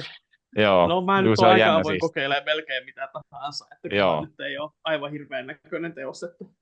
Joo, mäkin siis kyllä tuolla niin kuin indie-puolella tulee kyllä niin kuin tutustuttua aika monenlaiseenkin juttuun ihan joko kansikujen tai takakanssitekstin tai tekijöiden perusteella, mutta sitten jotenkin huomaa just, että täällä Marvel-maailmasta, mikä on nyt muuten niin tuttu ja on vuosikymmenten aikana niin kuin muodostunut ne omat suosikit, niin siellä ei ehkä sitten niin helposti lähde sitten taas sinne äärilaidoille ehkä välttämättä menee. Että se on jotenkin jännä. Se on kyllä mielenkiintoista silleen, miten se tosi monilla on se, että niillä on iso kynnys hypätä uusien hahmojen kelkkaan, joka on siinä mielessä tosi omituista, koska kuitenkin kyllähän me muuten kaikkea aikaa me tutustaan uusiin hahmoihin, vaikka katsotaan uudenlaisia elokuvia, luetaan uudenlaisia kirjoja ja tälleen. Että mikähän siinä on sitten, että jostain syystä, jos ne kuuluu tähän samaan maailmaan, missä meillä on jo jotain suosikkeja, jostain syystä siinä kohtaa se monilla nousee sitten se kynnys. En tiedä, siitä saa joku minua viisaampi ihminen tutkia ja selvittää, mistä on kyse. Näin on. Mutta joo. Jos meillä ei sitten sen enempää tästä ollut sanottavaa, niin kiitos oikein paljon, Hannu, että pääsit juttelemaan mukaan tähän. Suuri kunnia. Ja toivon mukaan joku kerta tulevaisuudessakin päästään yhdessä juttelemaan. Keksitään jotain hyvää aihetta. Todennäköisesti sarjakuvaa ainakin, koska Hannu on oman podin myötä varsinkin niin juuri sarjakuviin enemmän kato, kun ajatuskin katkee, erikoistunut. Niin, Joo, mä näitä kaikkia näyttelijöitä ja muita, mä en muistaisi varmaan kenenkään nimeä, mistä pystytään heittämään. Kyllä se on sitten enemmän just ehkä tietoutta täällä sarjakuvapuolella sitten tämmöistä vaan nauttimista täällä leffa- ja sarjapuolella ilman sen suurempaa niin kuin, tutustumista kaikkeen muuhun, mitä te osaatte kyllä todella hyvin. Kiitos. Mukava kuulla. Ja teiltä kuulen aina kyllä kaikki nämä leffa- ja sarja-uutiset, mitä on tulossa. Ei tule sillain, joo, sillain ei tule muuten itse sitä puolta niin hirveästi seurattua, että sitten vaan yllättyy, että tuollahan on Raven tulossa vaikka ensi iltaan ihan kohtaa, että enpäs tiennytkään. Kyllä sen tiesin. Mutta jos täällä käydään. Joo, ja tässäkin jaksossa varmasti taas oli alussa, kuinka kauan me mahdettiin jutella alkujuttuja, niin olisiko lähemmäs 2 tuntia, niin on taas paljon uutista ja muuta ennen kuin Hannu tuli mukaan tähän jaksoon. Niin Joo, teillä on kyllä ihan pitkiä jaksoja itse, jos tekee meidän pisin jakso. No Batman-leffajakso taisi olla nyt 1,5 tuntia, mutta mä olin kyllä ihan rikki sen jälkeen. Te jaksatte joo, painaa. hyvin usein kyllä se, että varsinkin kun tälleen illalla aina nauhoitetaan, niin tämän jälkeen se on sitten melkein niin kuin Joo. suoraan koomaa sänkyyn. Juu. Että niin. Kyllä Mutta se on, mutta sitten jostain yllättävän... syystä sitä vaan tulee sitä juttua aina silleen, aina ajatellaan, että okei, nyt vedetään vaan lyhyt aamulla aikainen herätys, ja sitten me ollaan täällä Joo. 4 aamulla vielä silleen, että mitä? 7 tunnin podcast?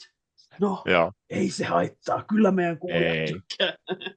Ja jostain syystä itse asiassa yllättävän moni meidän kuulijasta, katsojasta tykkää, mitä pidemmän menee, koska se juttu alkaa olla niin levotonta siinä kohtaa, että ne Joo. loppu ylimääräiset höpinät on ilmeisesti yllättävänkin pidettyjä, kun molemmilla alkaa väsymys painava ja pää hajoaa Joo. samalla. Kyllä Mut- vaan, kyllä vaan. Mutta Hannu, haluatko sä vielä muistuttaa meidän katsojia, että mistä sut löytää Sarismiehet podcastista ja muusta? Joo, Sarismiehet podcast löytyy YouTuben puolelta ja Spotifysta myöskin. Ja somessa niin Instagramissa Sarismiehet, kyllä siellä on kaikkein aktiivisinta yleensä keskustelu tietysti YouTuben kommenttikentässä. Ja sitten jos haluaa minun juttujani seurata, niin Instagramissa Hannu Kesola nimimerkillä sieltä sitten löytyy sarjakuva ja kirja ja muuta asiaa. Aina silloin tämän kun jakson postit. Yleensä enemmän stalkkaan muita. Se on hyvin ymmärrettävää, se on helpompaa kuin ihmisen Joo. juttu. Joo. Siis kiitos tosi paljon, että olet ollut täällä meidän kanssa tänään. Et se on aina tämä on. Tulee rikkaampi kokemus, kun saa välillä muitakin kuunnella kuin tuota toista partanaamaa tuolla. Niin. Vaikka Joo, sekin on tosi kivaa ja minä nautin suuresti tätä. Joo, tämä oli oikein mukavaa ja mielelläni tulin kyllä vieraaksi. Tämä on aina niin outoa, kun itse aina vähän sillain tuossa Sarismiehissä semmoinen, millä on niin. Nämä päälangat käsissään, niin kun joutuu heittäytyy tämmöiseen niin vieraaksi, niin tämä on aina tämmöinen erilainen kokemus. Kyllä vaan, mutta ehdottomasti niin ainakin täältä käsin oli aivan huikea kokemus. Joo, ja katsotaan sitten, onko mitä muita yhteistöitä tässä mahdollisesti sitten luvassa. Eiköhän tämä vielä tule toistumaan tavalla tai toisella. Kyllä. Jep. Meidän katsojille muistutaan, että jos te tykkäsitte tästä, niin YouTubessa voitte painaa sitä peukkua ja tilaa nappia ja kelloa ja mitäs muuta. Jättäkää kommentteja, kertokaa mitä mieltä te olitte päivän uutisista tai miten tämä juttu meillä 3 nyt sujuikaan, oliko tämä kuunneltavaa ja haluatteko te lisää vieraita ja onko vierastoiveita ja tällaista kuullaan mielellämme ja tietenkin, että onko teille tuttu nämä Jason Aaronin Doctor Strangeit ja mitä mieltä olette, jos pidätte, löydätte tietenkin Marvel Podcast Suomen kaikkialta sosiaalisesta mediasta, Instagramista ja Facebookista ja TikTokista ja tällä lailla. Löytyy Ossi Kuvakarju-kanava, jossa minä arvostelen elokuvia, ja Leffahullu podcast löytyy Nikeltä, jossa hän puhuu elokuvista ja avaa paketteja ja käy ostamassa elokuvia ja kaikkea muuta, mitä tarvitaan. Ja molemmat kuulumme leffamedia.fi-yhteisöön, jossa on vielä enemmän elokuva-asiaa. Käykää sieltä kuuntelemassa vaikkapa, että mitä mieltä joku muu oli Doctor Strange-elokuvasta tai mitä ikinä sieltä löytyykään. Ja mitäs muuta? Meillä on Discord, jonne kaikki ovat tervetulleita. Liittymislinkin saa pyytämällä. Siellä on hyvät keskustelut ollut. Paljon niin sanottua jappausta. Ja kovasti siellä intoillaan ilmeisesti Marvel Rivalsista nyt, kun tämä peli on julkaistu. Ja mitäs muuta? Muistuttaako Nikke meitä vielä fyysisen median tärkeydestä?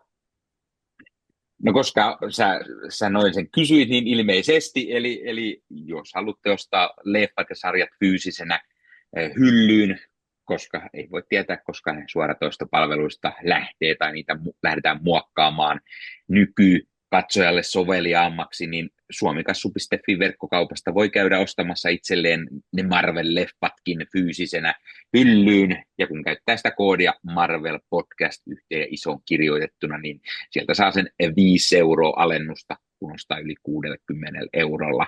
Mikä se mukavampi pikkualennus, kun on leffat ja sarjat fyysisenä hyllys, niin sitten ei kukaan lähte niitä poistamaan tai muokkaamaan, ja sen lisäksi onhan 4K-levyltä esimerkiksi kuva- ja äänenlaatu parempaa kuin suoratoistopalveluissa, koska niiden bittivirta ei aina riitä, ja joskus se kuva tai ääni saattaa kärsiä todellakin merkittävästi. En lähde ääneen sanomaan, koska sitten sieltä tulee joku iso paha Warnerin pyssy, sanon ääneen, niin oven taakse suutuspäissään, mutta käydään ostamassa leffat, sarjat fyysisenä hyllyyn, koska mikä se mukavampaa keräily mielessäkin. Oliko vielä jotakin sanottu?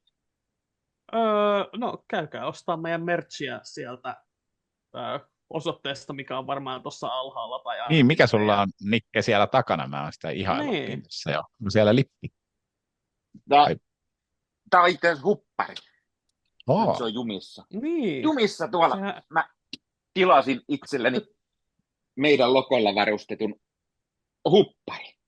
Siellä on selässä iso MPS-logo ja mukavasti Marvel Podcast Suomen sininen huppari, vetoketjullinen versio.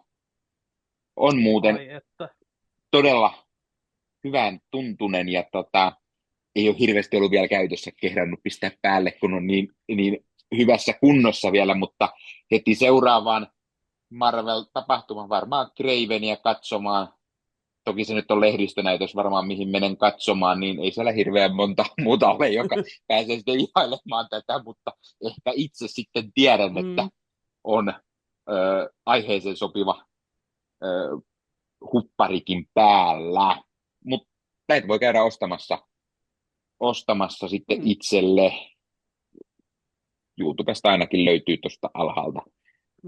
Vai oliko meillä ylhäällä koko ajan? Jossain meillä lukee se. Jossain meillä on, ja on tuolla varmasti jakson kuvauksessakin. Ja siis sitten kun me varmaan jonain kauniina päivänä järjestetään taas jotain live-juttua, on vähän ajatuksia sen suhteen, ei nyt vielä paljasteta, mutta niinku, selvähän on se, että ei me puhuta ihmisille, joilla ei ole päällään MPS-merchia, että niin.